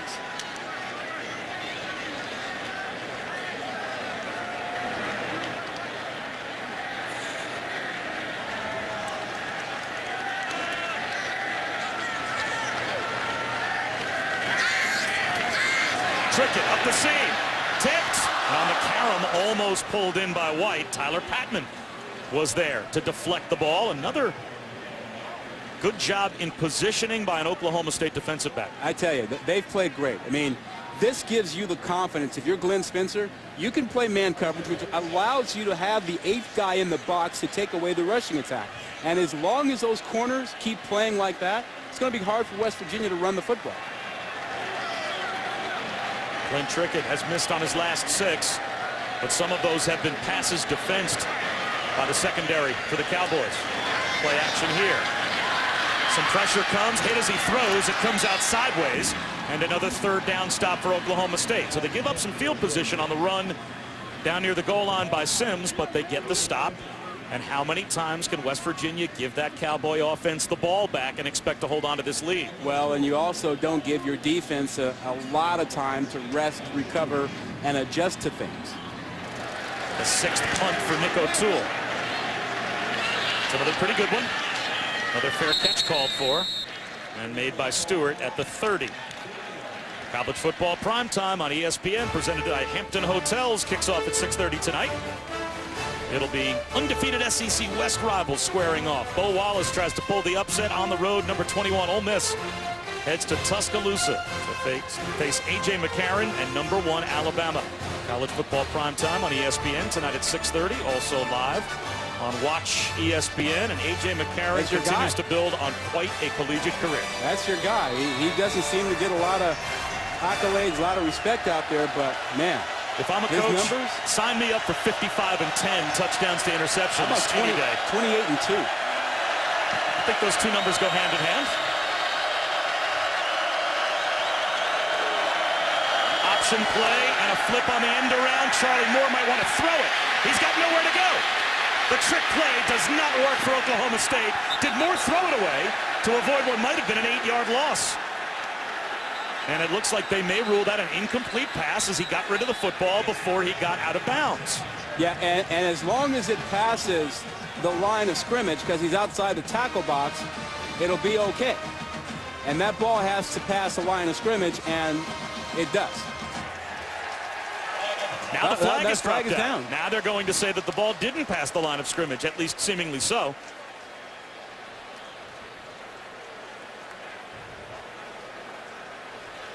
There might be a couple of issues here. Was there an ineligible man downfield? That might have been picked up by one of the officials. So the flag dropped out as this conference began. And now we've got the Geneva Convention at the 25-yard line. Well, great presence of mind by Moore to get rid of that football and not take a huge loss. And initially, it certainly looked like it got beyond the line of scrimmage. Maybe there is something else going on here. Ineligible men downfield on the offense. 5-yard penalty, 1st down. Yeah, so it wasn't Moore. Moore did the right thing, saving the yardage, but His offensive lineman got a little carried away and couldn't tell if he was going to run with it or throw it, and took off. If you're Dana Holgorsen, do you take the yardage there, or do you take the down? 1st and 15 as opposed to 2nd and 10? I'm okay with the 1st and 15, trying to make it a little tougher. Your defense hasn't played poorly. Walsh ends up with better yardage than they would have had they not accepted the penalty. Tracy Moore, instead of what would have been 2nd and 10 if they turned the penalty down, becomes 2nd down and 7 instead after the catch by Moore. Now the officials are talking again. We didn't see a flag drop out.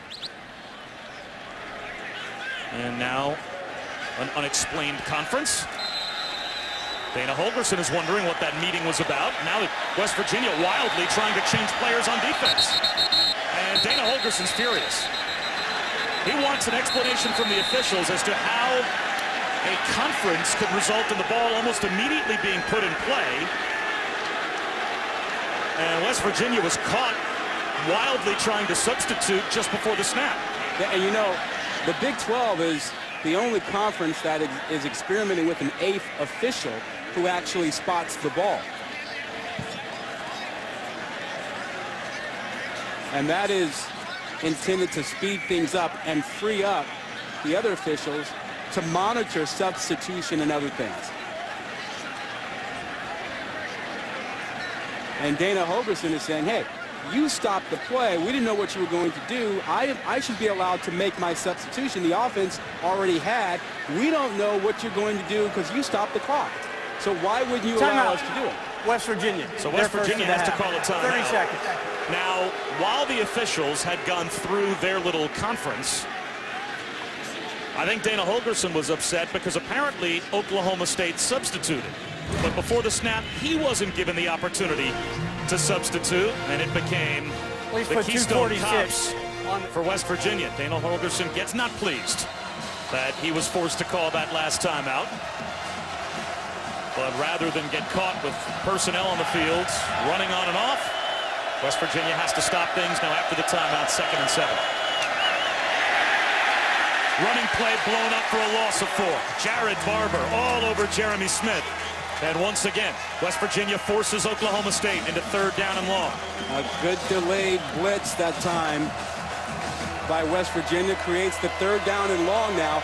And they don't like to play man-to-man coverage in these situations. They want to try and bait the throw into coverage, but it's been the middle of the field that's been the problem for them defensively that Walsh has worked. Mountaineers show blitz. Will they bluff out of it? It looks like they do. And that's a 6-man rush. Walsh long throw to the sideline. And another 3rd down conversion falls short for Oklahoma State.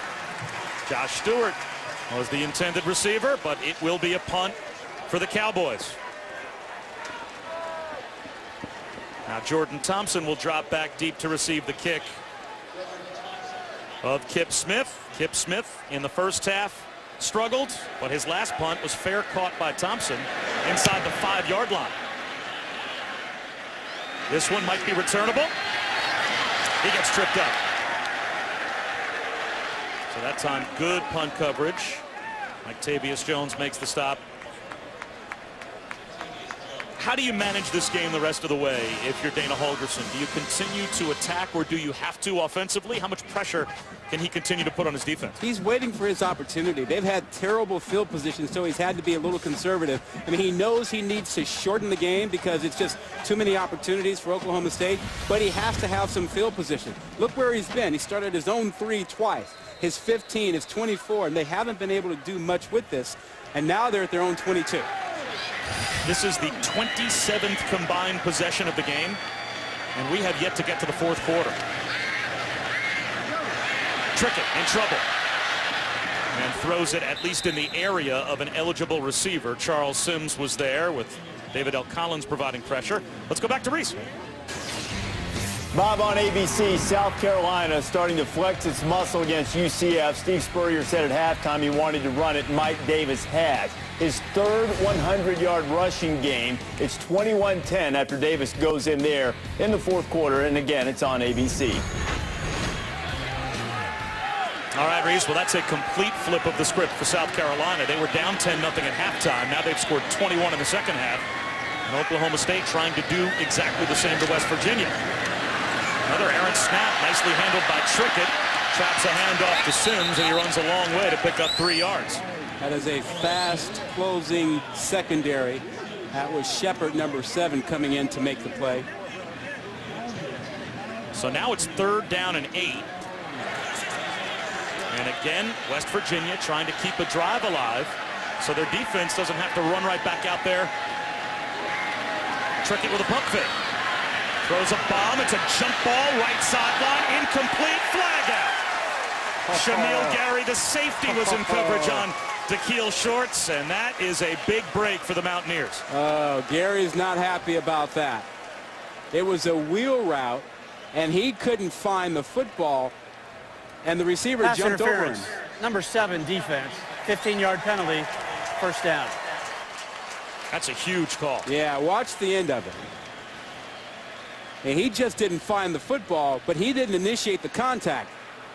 Look at him here. He's now turning back inside. That one's really, really weak. I don't know about that. That's kind of weak. And I'm not even sure that that ball could have been caught. Shamil Gary was not a highly recruited player out of high school, ended up going to Wyoming and eventually transferred and walked on at Oklahoma State. And that time, he might have been the victim of a bad call. Trickett tries to capitalize. He's got a deep man out there, running under him, making the catch is Ronald Carswell. And he stayed on his feet. That was a touchdown. Instead, Lindell Johnson back in coverage. He was beat. And West Virginia's in the red zone. Well, you'll see the top. It looks like he's expecting help deep. And because the inside safety, that's Johnson, goes to the inside, it leaves Carswell free to the outside. A 45-yard pickup. And that's just a miscommunication back there. You always have to be aware of the deepest and the widest guy. Trickett sets up the screen, caught by Jordan Thompson. He's down to about the 11-yard line. Steps out at the 12. It'll be 2nd down and 4. What have I always told you about zone coverages? When you're playing a deep area, deep is the deepest, wide is the widest. Didn't happen that time. I like it when you give me, if they're even, he's leaving. He is leaving. And that time, unfortunately, Lindell Johnson let Ronald Carswell get even and then some. 2nd and 4. Trickett looking for the lob in the end zone. It's broken up. I'll say that was a great defensive play by the receiver because Gilbert was about to pick that off. Now Myers knocked the ball away. Otherwise, that's a pick. Look at this. And Gilbert actually knocks it away too. But there was no way that Myers was going to catch that ball. Huge play here. 3rd down and 4 in the red zone.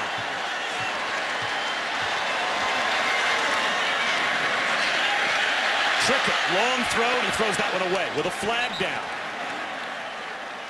This is a very interesting decision for Mike Gundy. Emmanuel Ogbah may have been held as he tried to get some pressure on Clint Trickett. I think he'll take it. I think he'll move them back.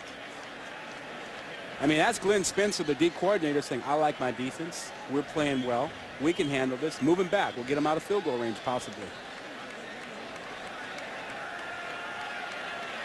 If they accept the penalty, it would put the ball back at the 22-yard line. You see, and then Spencer's on an incompletion, his case. You'd be looking at about a 40-yard field goal. Yeah. But it looks like they'll decline. Number 62 offense. Penalties decline. 4th down. I mean, in the NFL, you would always decline that penalty because anything from 40 yards and in for a field goal attempt in pro football is pretty much a chip shot. But in college, 40-yard field goals can be an adventure. That was a very interesting decision. You see Spencer pleading his case. He's like, my defense can get you to stop. Move him back. Well, still Josh Lambert has to try and knock one through from 29 yards out. 1 for 2 on the day, but both from long range. Movement in the line. This is a big call.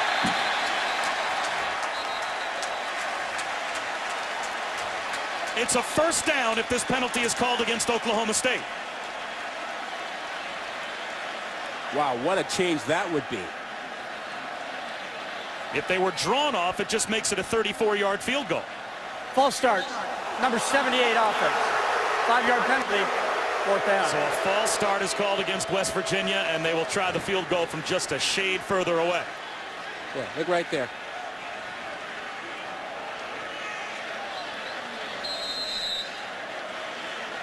Well, didn't see much until that flinch, but almost simultaneous to when Oklahoma State jumped.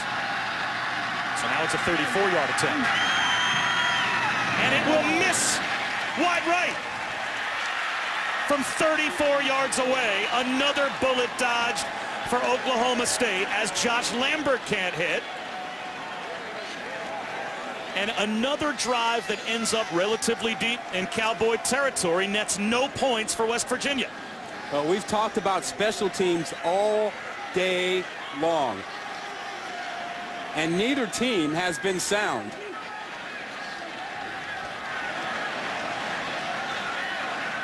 I don't remember calling a game that had this many different momentum-changing plays made on special teams that resulted either in short fields, touchdown drives, points left out there, and that's 3 more that West Virginia should have and could have had. Back to the offense for J.W. Walsh. Hands one to Jeremy Smith, and he has been bottled up all day. Yeah. He's had nowhere to go. No, the design runs have not worked for Oklahoma State. The rushing attack has come off of the zone read with Walsh keeping the ball, or simply Walsh creating on his own with scrambles. 11 carries for 1 yard for Jeremy Smith. And we head to the 4th quarter.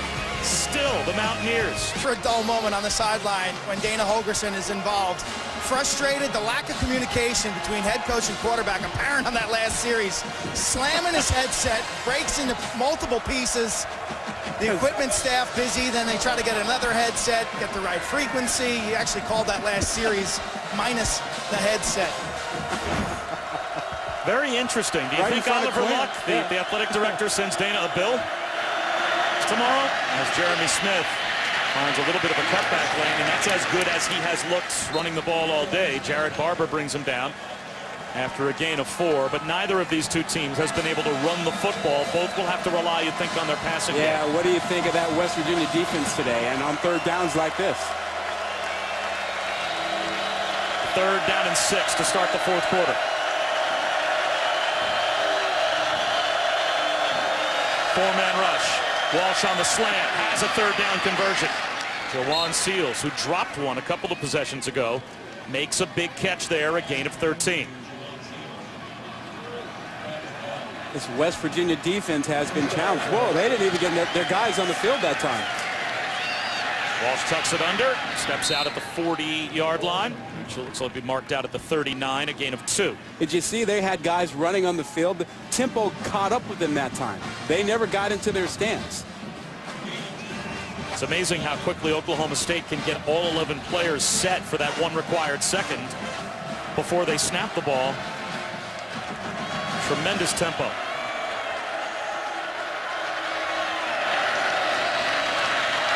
Walsh underneath. Marcel Aitman makes the catch, 2 yards shy of a 1st down. But we asked Mike Gundy this week, you've got so many receivers. Can you have too many? You're worried about chemistry with your quarterback. And he said, well, we've got a 4-wide receiver set. We like to go fast. At one point, he said, I want 2 offensive lines. And on 3rd down, the offensive line can't do the job. On Shaq Rao, Jeremy Smith brought down behind the line. And again, a 3rd down stop for West Virginia. And Shaq Rao is the guy that if you don't double team him, he will make plays. He's 305 pounds and a force inside. So the West Virginia defense continues to protect a 3-point lead. Here's Kip Smith again. He's had a much better second half punting the football. And a fair catch made at the 17-yard line by Jordan Thompson. Cars.com, early 4th quarter, a 3-point lead that Clint Trickett and the offense for West Virginia trying to protect, as Mom Tara has been on the edge of her seat all afternoon, as Clint Trickett basically grew up in Morgantown. His dad, Rick, now a member of the Florida State coaching staff, where he transferred from, but from the time he was in 2nd grade till the time he was a freshman in high school, This is where he lived, as his dad was on the West Virginia coaching staff. Long throw to the sideline, through the hands of Carswell, and incomplete. So he said he always considered this a home away from home and wanted to come to West Virginia out of high school, but wasn't recruited by the Mountaineers at the time. Goes to Florida State, and she said, how much better can you do as a backup option than going to Tallahassee, but was never comfortable playing on the team where his dad was on the coaching staff. And of course, with the arrival of Jameis Winston, knew he was not going to get a chance to play quarterback there. He has a big chance now to upset Oklahoma State. Trying to run away from the pressure, throws it low, incomplete. Charles Sims was in the area with Emmanuel Ogbah pushing down Trickett, and now Trickett's hurt. And now Paul Millard is going to get his helmet on, and let's see if he has to head out on the field. No, before 3rd down and 10, it looks like Trickett will shake it off. Yeah, he stayed in the ball game. Now, this is a tough deal here. Only 10 seconds have come off the clock. Remember, that defense just got off the field for West Virginia. So right now, if you don't pick up this 1st down, you're putting your defense right back out there, and your quarterback is a little banged up. They might have to call timeout anyway. Trickett slow to get up, barely got back to the huddle, and now the play clock is winding down. Will he get this snap off? That clock goes to all zeros. Trickett was hurt. It took him so long to shake off the injury and get back to the huddle. Game, offense, 5-yard penalty, 3rd down. And now they'll make the quarterback switch. Now, Paul Millard's been in this situation before. Last year against Oklahoma State, he replaced Geno Smith when Geno Smith's helmet came off. He was in for one play. That's the one play. A touchdown pass. So he had a big impact. He hasn't played since back in week 2 at Oklahoma. And now it's 3rd down and long. And Millard will throw. Underneath, he throws a strike. He's not going to get the 1st down, but at least it creates a little bit more room for the punt unit as Dakeil Shorts makes the catch. He only took about 25 seconds off the clock, and your defense will have to go right back out there. And they've been on the field an awful lot in the 2nd half, largely due to the poor field position West Virginia's had. How long can they hold on against that Oklahoma State offense? Nick O'Toole gets off a good kick.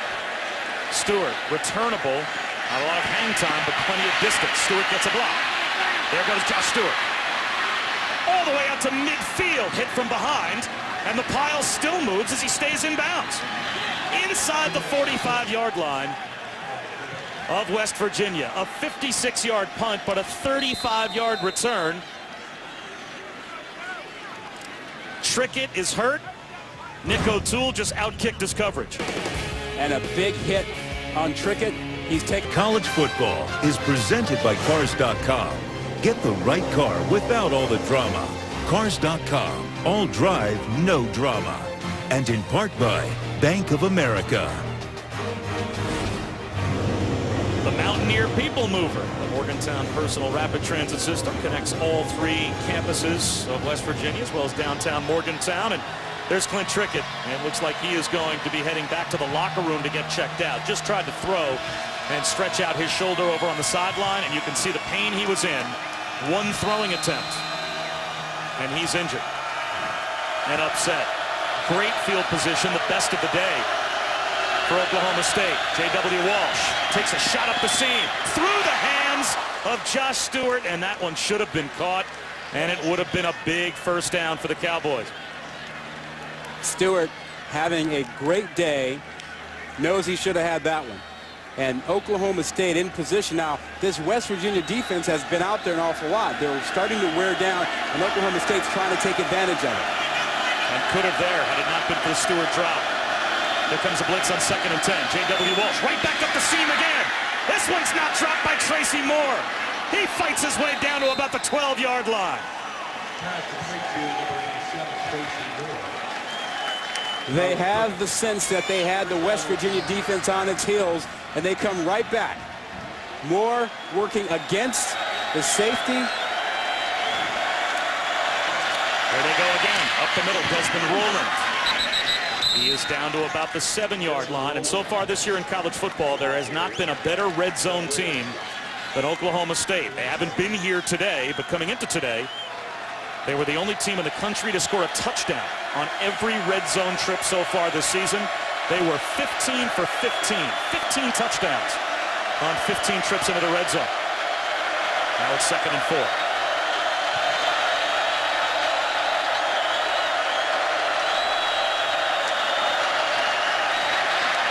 Walsh buying time. Back of the end zone. Incomplete. Now it's 3rd down and 4.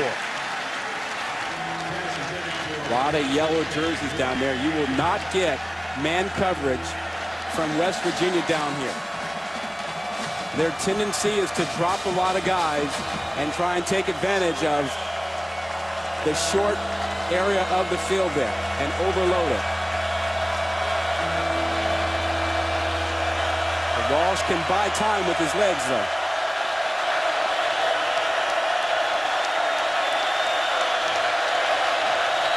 Three-man rush. So Walsh has time. Flag down as he throws a jump ball in the end zone. And that is caught. No signal yet. The officials confer. Josh Stewart has it. And they'll rule it incomplete with a flag down. Carl Joseph at the last moment might have ripped it away from Josh Stewart. It looked like he had it. But once you leave your feet, you have to come back down Personal with control. foul. Face mask. Number 34, defense. Huge call. Penalty being forced half the distance to the goal. 1st down. That's Icky Banks, the corner on that side. He's up close in bump and run position and gets his left hand up around the face mask. And that's why they flagged him for that. So in spite of the incompletion on 3rd down, it's a free 1st down for Oklahoma State inside the 5. Jeremy Smith up the middle. Stood up at the goal line. Did he break the plane? A second push of the pile. It looks like Darwin Cook stopped him just short of the goal line. It will be 2nd down and goal. And Cook, the safety, just brings it all in the end there.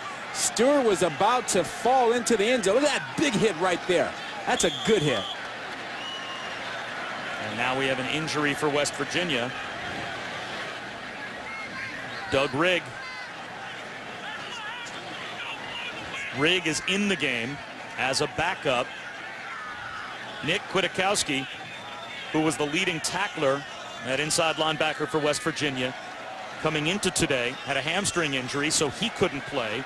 Rigg stepped in, and according to Keith Patterson, he's the most intelligent linebacker that they've got. He can play a lot of different positions just because of his intelligence level, but now they're working on his left knee. So now you're 3 deep on the depth chart at linebacker before 2nd down and goal. Well, they started the day down a couple of players on defense, and when you add to that, you know, the wear and tear, the number of plays, and the lack of rest, the defense is starting to falter a little bit here. And that was why they needed to have their offense run some clock, get some drive, get something going to give this defense a rest. Now they're trying to hold on here at the goal line.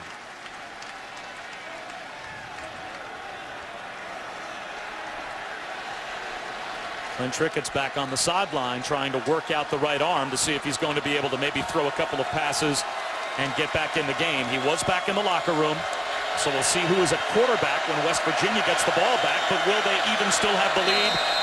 Will we even be tied when they get the ball back? 2nd down and goal from inside the 1.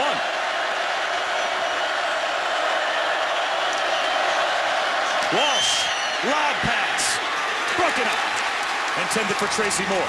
Now it's 3rd down and goal from inside the 1. Travis Bell. Yeah, I don't get that.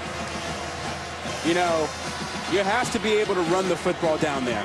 And that's one of the criticisms of the spread offense is that inside the 5, you don't do that. You can't run the ball. But you've got Walsh back there. You got a diamond formation. I got to believe you got to have confidence and run the football. Roland Smith and Seaton all in the backfield surrounding J.W. Walsh.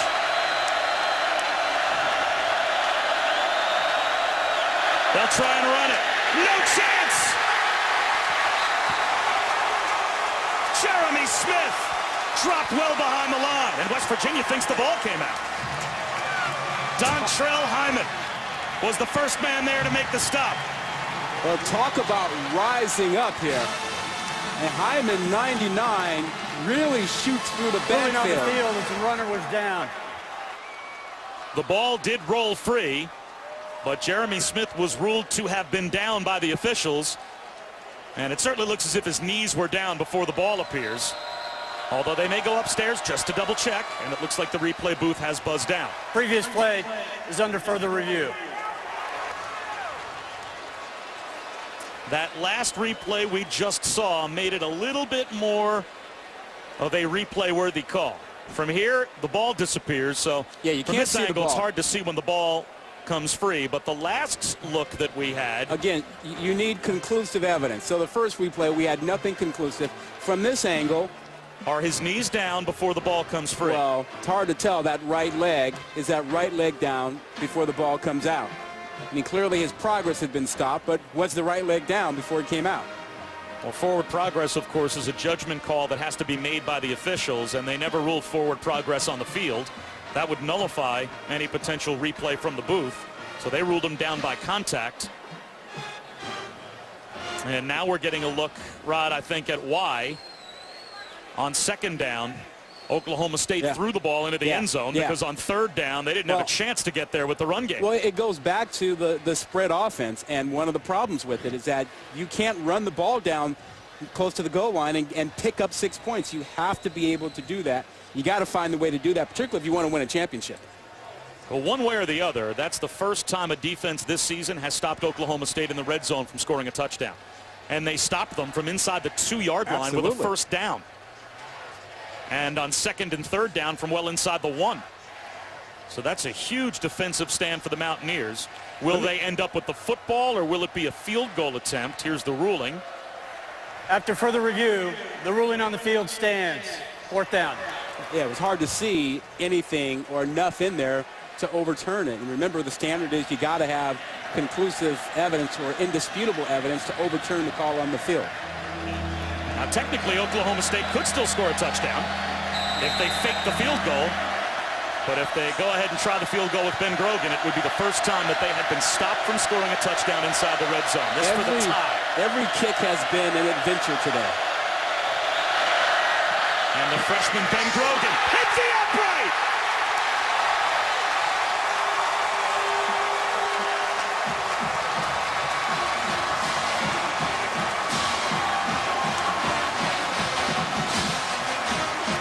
Are you kidding me? Special teams all day long for both teams. Oh, you have got to be sound in the kicking game. They are not. And they had first down inside the 2, and they come away with nothing. Again, presented by Cars.com, and it is Clint Trickett back in at quarterback, shaking off the shoulder injury. That looked like it might knock him out for the rest of the game. Went back to the locker room, got some treatment. Now he's back out there. And he'll throw on first down. Flips one to a wide open Charles Sims. Let's go back to Reese Davis. All right, Bob, we have a thrilling finish here. Joey Logano's going for his 4th straight win at Dover in the NASCAR Nationwide Series. You're expecting to see that here on ESPN. We're going to start it on ESPN Classic, so you can tune into Classic and see the race until our football game is over.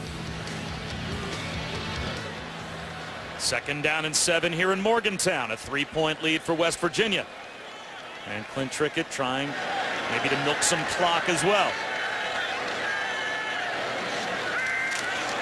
Well protected on second down. And now he will float one to the sideline and throw it away. It'll be third down. Again, Emmanuel Ogba got some pressure.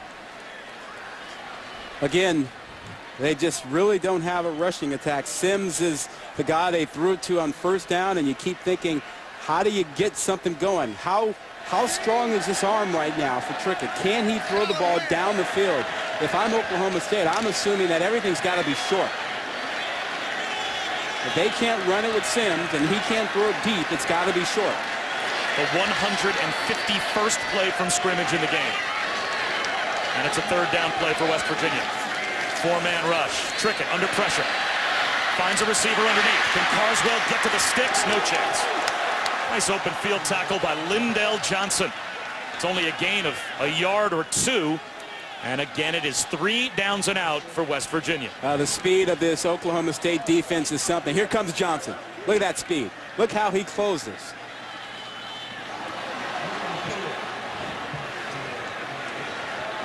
So now Now it's on Nick O'Toole again, the punter, to try and change field position with Stewart back deep to receive.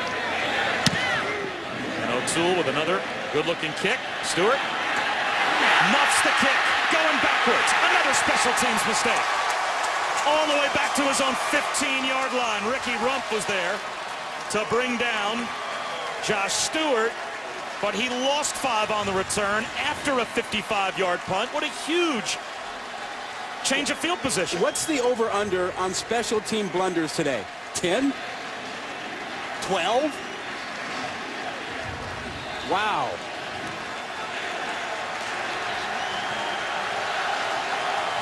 So now it's the long field for Oklahoma State, only down by 3.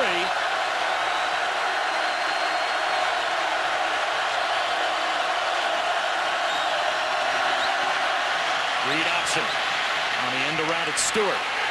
He is cut down with a flag thrown late from the secondary.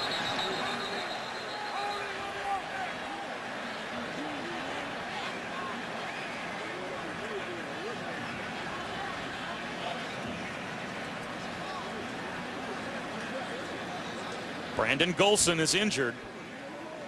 And was he blocked illegally? Let's listen in on the call, as this is a big call. That was close to a first down run for Josh Stewart if the play was to stand. Illegal block below the waist, number 87 offense. Penalty being forced half the distance to the goal. First down. So Tracy Moore called for the illegal block below the waist. There's Moore cracking back, and he blocked, it looked like Myers, into Golson.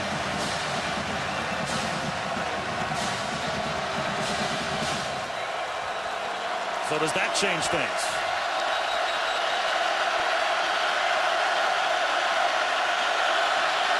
From the 8-yard line now. Walsh scrambling. Steps out of bounds just across the 10. They will mark him out at the 12. Still 13 yards shy of a first down. How much does this defense have left in them, you know? I mean, that goal line stand, they just did that just moments ago, and they're right back on the field.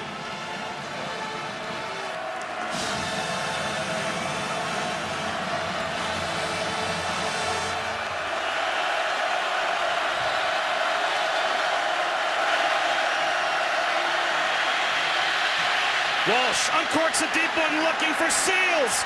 He can't hold on. He had a step. And that time, J.W. Walsh had all the arm strength that he needed and more, and Jawan Seals couldn't make the catch. He got behind Banks. On the bottom of the screen, on the right side, he got behind Banks, and Walsh put it out there. Seals just couldn't come up with it. He was wide open after he got behind Banks. And now you got a 3rd and long, and they've brought some pressure on 3rd down, disguising their blitz but bringing it anyway. Late blitz comes. Walsh well protected. Wants another deep ball to the sideline. Incomplete.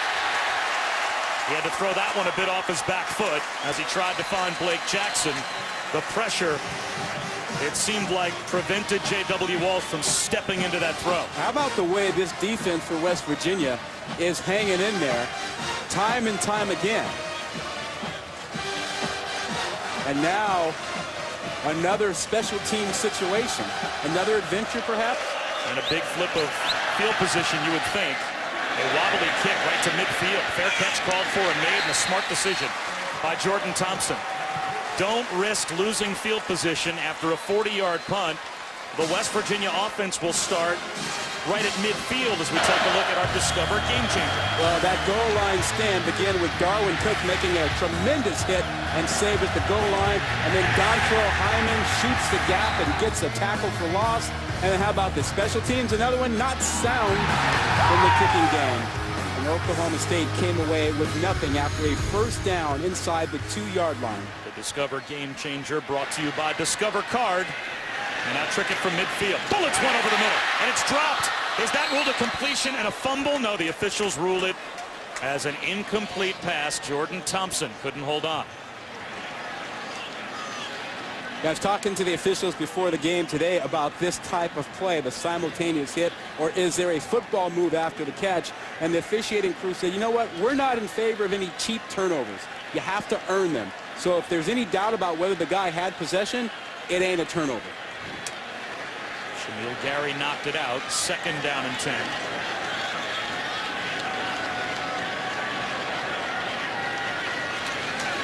Charles Sims. Just shy of midfield. Caleb Levy cut him down after a gain of 1.5 yards. That'll roll the clock. But again, it sets up 3rd down and long for West Virginia. This will be 3rd down and close to 9. And again, what can Trickett do? How much arm strength does he have right now with that bad shoulder?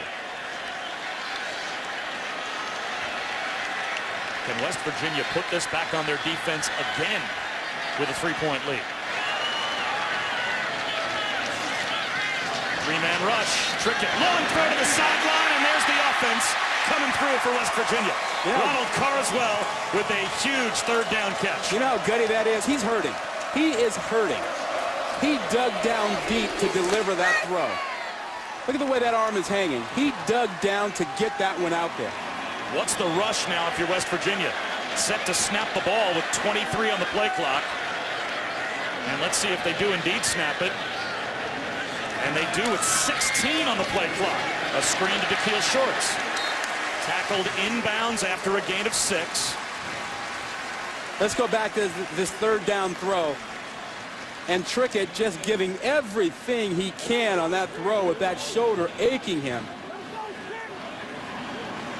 How much does he have left in the tank? And again, it looks like early in the play clock, they'll snap the ball. Trickett flushed out of the pocket. And he's brought down at about the 32-yard line. And to me, West Virginia is doing Oklahoma State favor after favor by not taking the play clock down. They're snapping the ball only midway through the 40-second play clock, and that is preserving time for the Cowboys, even if West Virginia scores it. Yeah, I agree with you, and I believe Dana Holgorsen is thinking, we're going to follow our offense because it's not late enough in the game. We need another score. We need a touchdown to get ahead and think about clock. I think that's his reasoning for not taking more time. You'd think under 6 minutes to go, you'd be thinking a lot about the clock. 3rd and 7. Trickett steps up, throws a bullet pass, and that is a catch on the layout by Jordan Thompson. Another 3rd down conversion.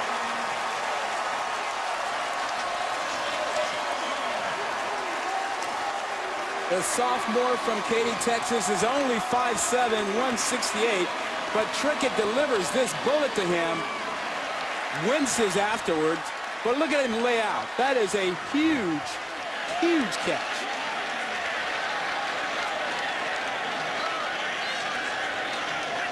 Snap it with 10 on the play clock this time. And up the middle, on the run, it's Charles Sims, right to about the 10-yard line, a gain of 4. It'll be 2nd down and 6. Now, if it were me, I would be slowing things down a little bit, milking the clock some. But I really believe that Dana Holgorsen's approach is, hey, until we get that touchdown, it's a one-possession game, and we're going to go with our tempo and our flow. Wrong move, because even if you end up kicking a field goal here, if you leave Oklahoma State down by only 6, a lot of time, that could definitely come back to haunt you.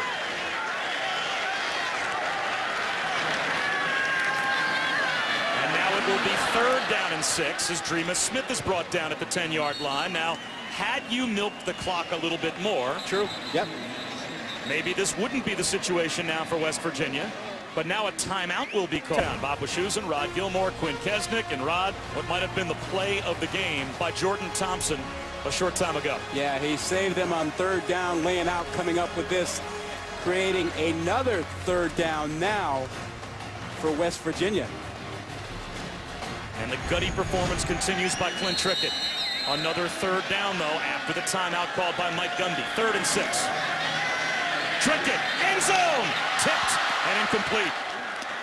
Tyler Patman got a hand in on the pass intended for Carswell, and it'll be a field goal attempt coming for West Virginia to try and stretch the lead to a touchdown, but Oklahoma State will still have a chance, and they have a lot of time left on the clock, thanks in part to the Mountaineers, snapping the ball early a lot on that drive. Yeah, they chose to just go with their regular tempo, and it didn't get them a touchdown, but now more special teams. Here's Josh Lambert, who missed from 34 yards away his last attempt. That one is through. So it's on the West Virginia defense. And the pressure back to the Oklahoma State offense. It's a touchdown lead. 7 points would win it for Oklahoma State potentially. And they have all the time in the world. A couple of timeouts and 3:54 on the clock. Matt Kenseth is 2 for 2 in the chase for the Sprint Cup, lengthening his lead over Kyle Busch and Jimmy Johnson. 8 races remain as NASCAR's best continue the drive for the championship. It's the NASCAR Sprint Cup Series at Dover tomorrow at 1 on ESPN. Also live on Watch ESPN. JJ sitting in third place there. Probably likes where he is. I would not bet against him. I like the fact that the two of you have the relationship that you have, that you can call him JJ. I'm a fan. You're tight. So can the West Virginia defense now get one more stop? They've gotten stop after stop in the second half, protecting a 3-point lead. Now the offense has set them up with a 6-point lead. Justin Gilbert deep to receive the kick. And Molinari launches one. 6 yards deep. Gilbert takes a knee. Now, Shu, keep in mind that whenever West Virginia has gone with pressure and played man coverage behind it, Oklahoma State's receivers have gotten behind them. So will they roll the dice with that this series? Unlikely. So it becomes how patient will Walsh be to find the holes in the zone that he's likely to get.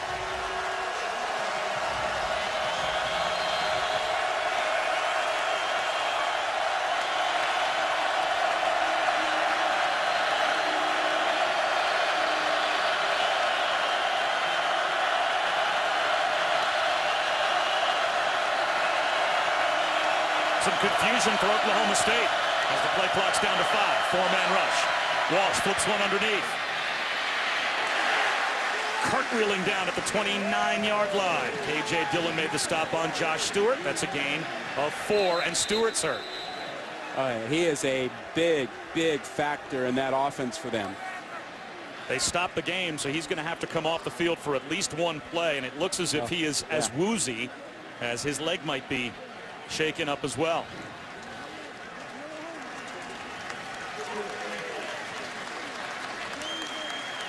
Ouch. Yeah, it was not the initial hit. It was the bounce off the turf, which leaves him a little bit woozy. That's a big loss for Oklahoma State. 7 catches and a touchdown today for Josh Stewart. Last season, he was in the top 4 in the Big 12 in catches and yards and was a first-team All-Big 12 selection. And now you see how deep the safeties play. Last play, they were 17 yards deep. Right now, you see 1 at 15. Are they serious, or are they going to drop out? They look like they're creeping back out, so not a lot of deep balls likely to be given up. Walsh buying some time. High ball intercepted at midfield. Darwin Cook gets the pick.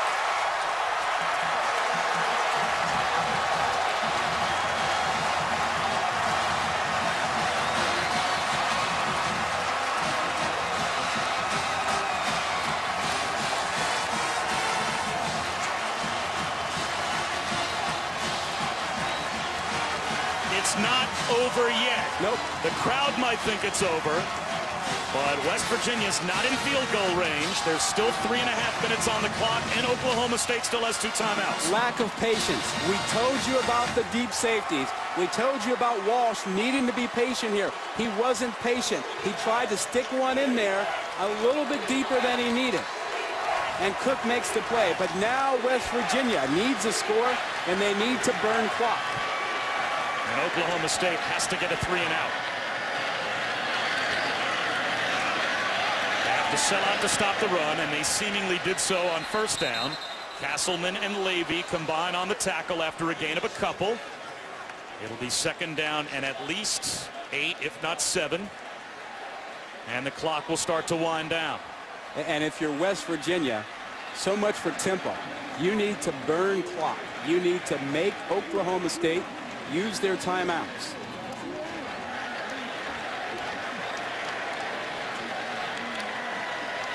You'd have to think Oklahoma State would call timeout number 2 after this play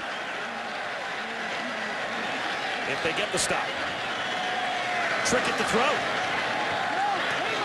That's a first down. Great play call by Shannon Dawson, the offensive coordinator, and Dana Holgerson dialing it up. And that is a huge first down for the Mountaineers. How about Trickett's digging deep again to make another throw? I mean, his arm is barely hanging on his shoulder at this point. He is somehow finding a way to throw the ball through the pain in his right shoulder. And that really hurts Oklahoma State as now the clock can get all the way down close to 2 minutes and 10 seconds or less.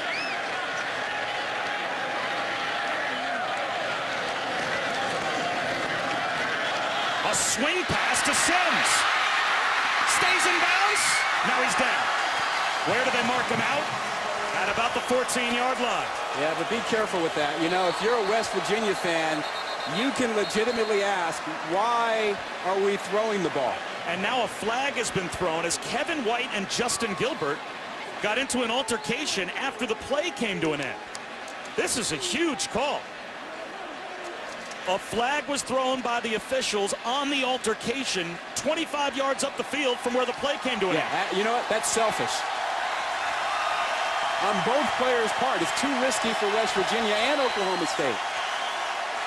Neither guy should be involved with anything at this juncture of the ball game. Well, especially if you're Kevin White. Absolutely. If you get called for some type of post-play foul here that costs your team 15 yards, here is the call. Personal foul. Flagrant personal foul. Number 4, defense. Number 4 is disqualified. Penalty being forced 15 yards from the end of the run. First down. And instead, it is Justin Gilbert that gets called for an ejectable personal foul. Yeah, he's had a terrific game, but that's just a stupid play. Now there's 11 and 4. That is the altercation where it begins as Sims gets down the sideline. Yeah, he's blocked and doesn't like it and continues on. Looks like throwing a punch to the face.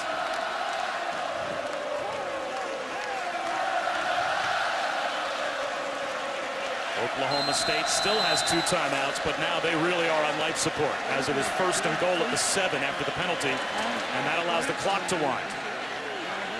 Why would West Virginia snap the ball? They do with 14 seconds on the play clock. Turning the corner is Smith, and he goes out of bounds. What is the...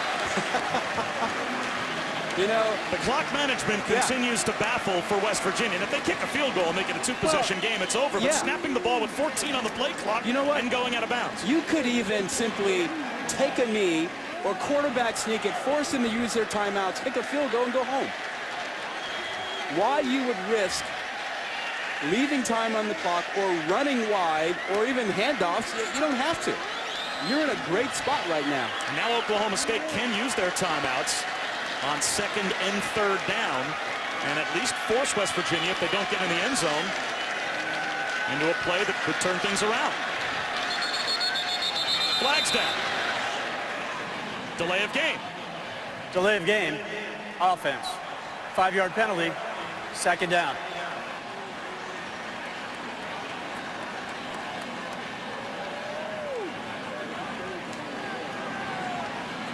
So when the clock is rolling, West Virginia snaps the ball early in the play clock. With the clock stopped, they use the whole play clock and get a delay of game call. And now it's 2nd and goal back near the 8.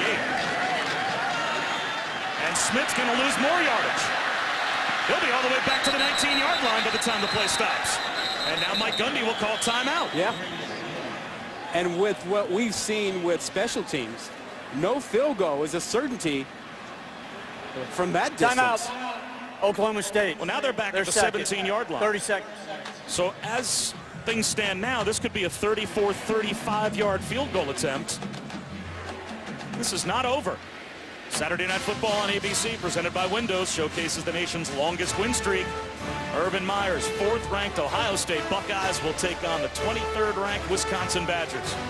Saturday Night Football tonight on ABC at 8 Eastern, 5 Pacific. Well, upset alert Saturday. We talked about it last night. Upset alert for this ball game, and I'm putting the Buckeyes on upset alert with Bucky Badger. Josh Lambert is 2 for 4 today. For all intent and purposes, a field goal here ends the game. It makes it a 2-possession game, and we would be under 90 seconds to go when the field goal happened. But West Virginia has done everything that they can to make the end of the game an adventure as they have backed away from the Oklahoma State goal line. They're snapping the ball at times early in the play clock, and also, no doubt, going out of bounds, allowing Oklahoma to preserve their timeouts. If you're Oklahoma State here, is this just a straight sellout to stop the run? Absolutely. I mean, the drama is provided for you. The opportunity is there because of the clock management. Now, we've seen Dana Holgerson, even on this drive, let Clint Trickett throw it. Would you allow him to throw the ball here? No way.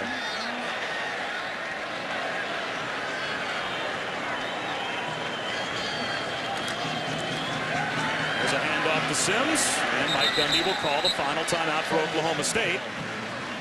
And now it will be 4th down and goal from about the 16. Their 3rd and final, 30 seconds in length. And you have to kick the field goal.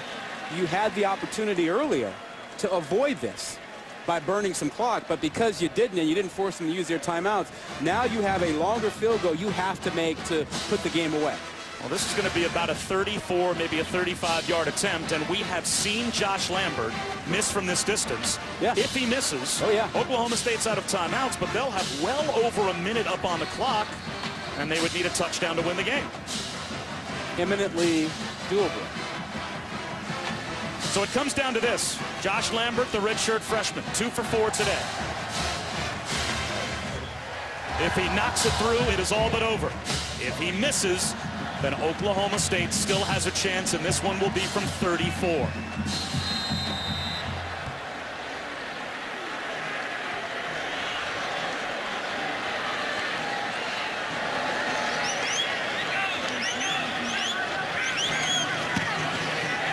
Never a doubt.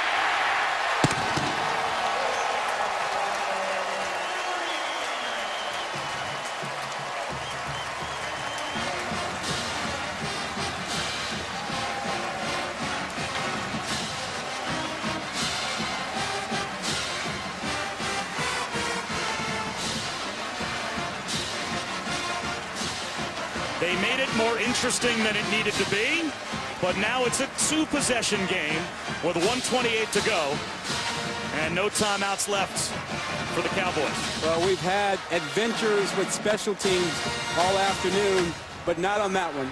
When West Virginia needed to be clean in the kicking game and to be sound, they were.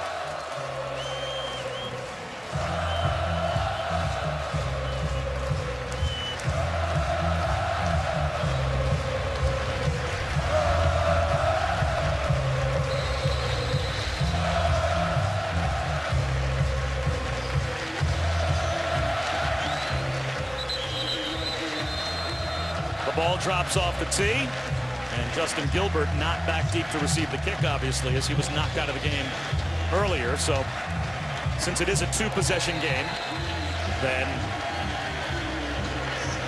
it may not be that much of a factor, but still Justin Gilbert ejected on that last series of downs, so the primary kick returner not back for Oklahoma State, and this one will hook to about the goal line. Desmond Rowland brings it back. And he gets out to the 22-yard line. Let's go back to Reese Davis. Bob, as soon as you guys finish, we'll show you the NASCAR Nationwide Series race at Dover. We've already started that on ESPN Classic, also on the Watch ESPN app. We'll bring it back to ESPN as soon as we're done with football. Joey Logano, who's won 3 in a row there, is out front. All right, Reese, thanks very much. Well, we could have had coverage for you of the NASCAR Nationwide Series at Dover, or Sprint Cup, pardon me, at Dover a while ago. If not for some questionable clock management from West Virginia down the stretch in this one, but now they've got the 2-possession lead. J.W. Walsh has to get some chunk plays. Looks for one there to Jawan Seals, and he can't haul it in. Now, if West Virginia holds on here. And Seals took a headshot, and he has not gotten up. No. On that deflection, it was a glancing blow, but it definitely seemed as if he took some contact to the back of his helmet, and he immediately went down. And some nervous moments here for the redshirt freshman.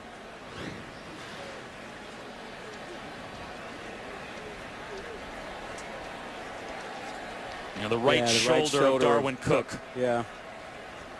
As he was stretched out.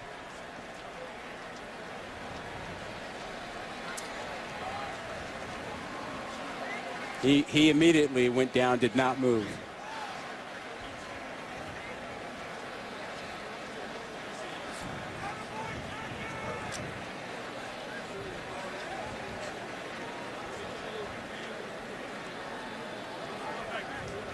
Juwan Seals is a player that the Oklahoma State coaching staff thinks has a very bright future. He had 11 catches and a touchdown coming into today, and add 4 more catches for 40 yards receiving this afternoon. But some nervous moments here as he took that shot to the back of the head. And this has quieted the crowd here at Mountaineer Field. It was a big-time celebration before that play, but now far more important, you worry about the health of a young man that is now being slowly helped up. This is the second Oklahoma State receiver we've seen leave the field with what appears to be some kind of a injury to the head,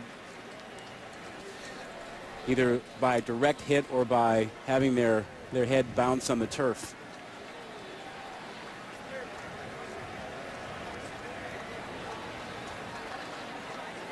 He definitely seems to be having a conversation with the training staff for Oklahoma State. So well, you know, we'll take the helmet off now and hopefully be able to make it over to the sideline, as it looks like now they'll help him up. Yeah, that's a good sign there. You know, Josh Stewart went out earlier, and now Seals is up and heading off the field, but it's good to see that he's on his feet.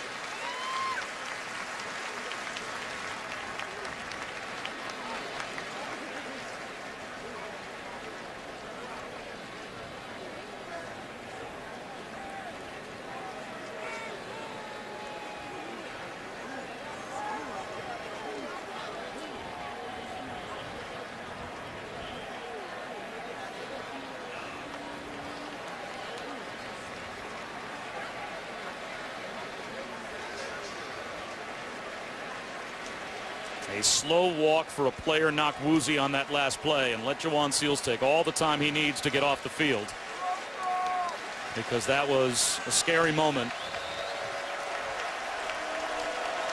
So now as Seals makes it over to the sideline, 1:18 to go. 5 defensive backs, at least 7 to 20 yards off the line of scrimmage for West Virginia.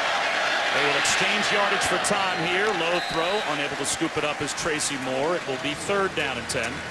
You know, Oklahoma State is the highest ranked team out of the Big 12, and with the loss today, there will not be a Big 12 team in the top 15 unless Oklahoma finds a way to beat Notre Dame and stay number 14. I mean, look how long it's been since the Big 12 has been without a team in the top 15.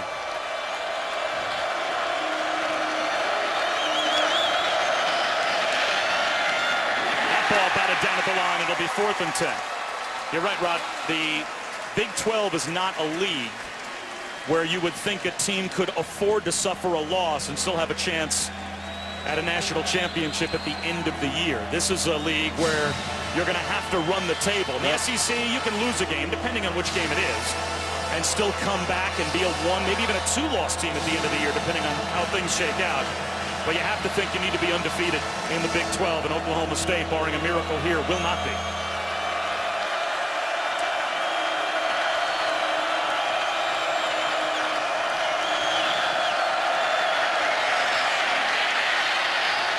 Walsh on 4th and 10. Tries to run for it, gets bumped out of bounds, and that will do it.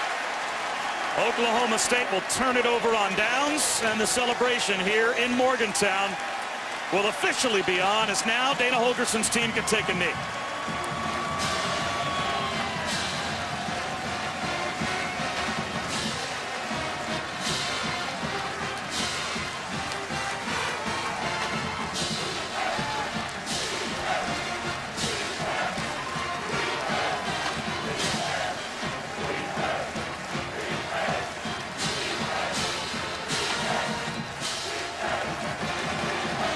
Virginia was nearly a 3-touchdown underdog at home to Oklahoma State.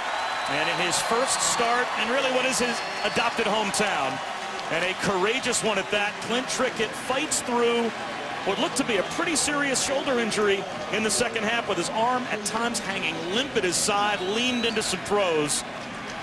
And with the help of one defensive stop after another, Rod Gilmore, this is going to be a big win for Dana Holgerson's program. Well, he was looking for a quarterback. I think he found one. Toughness, poise. At one point, Trickett could not throw. Came out of the ball game, his arm hanging, and then came back in to make 3 really big throws to get his team in position to win the ball game. And that goal line stand by the defense, phenomenal. His arm was healthy enough to wave to mom in celebration as West Virginia wins it over Oklahoma State by 9. And it looks like Mike Gundy is still looking for his old offensive coordinator, Dana Holgerson. And there are the 2 old coaching associates on the handshake as Holgerson wins. 30-21, West Virginia over Oklahoma State. Now it's time for the NASCAR Nation.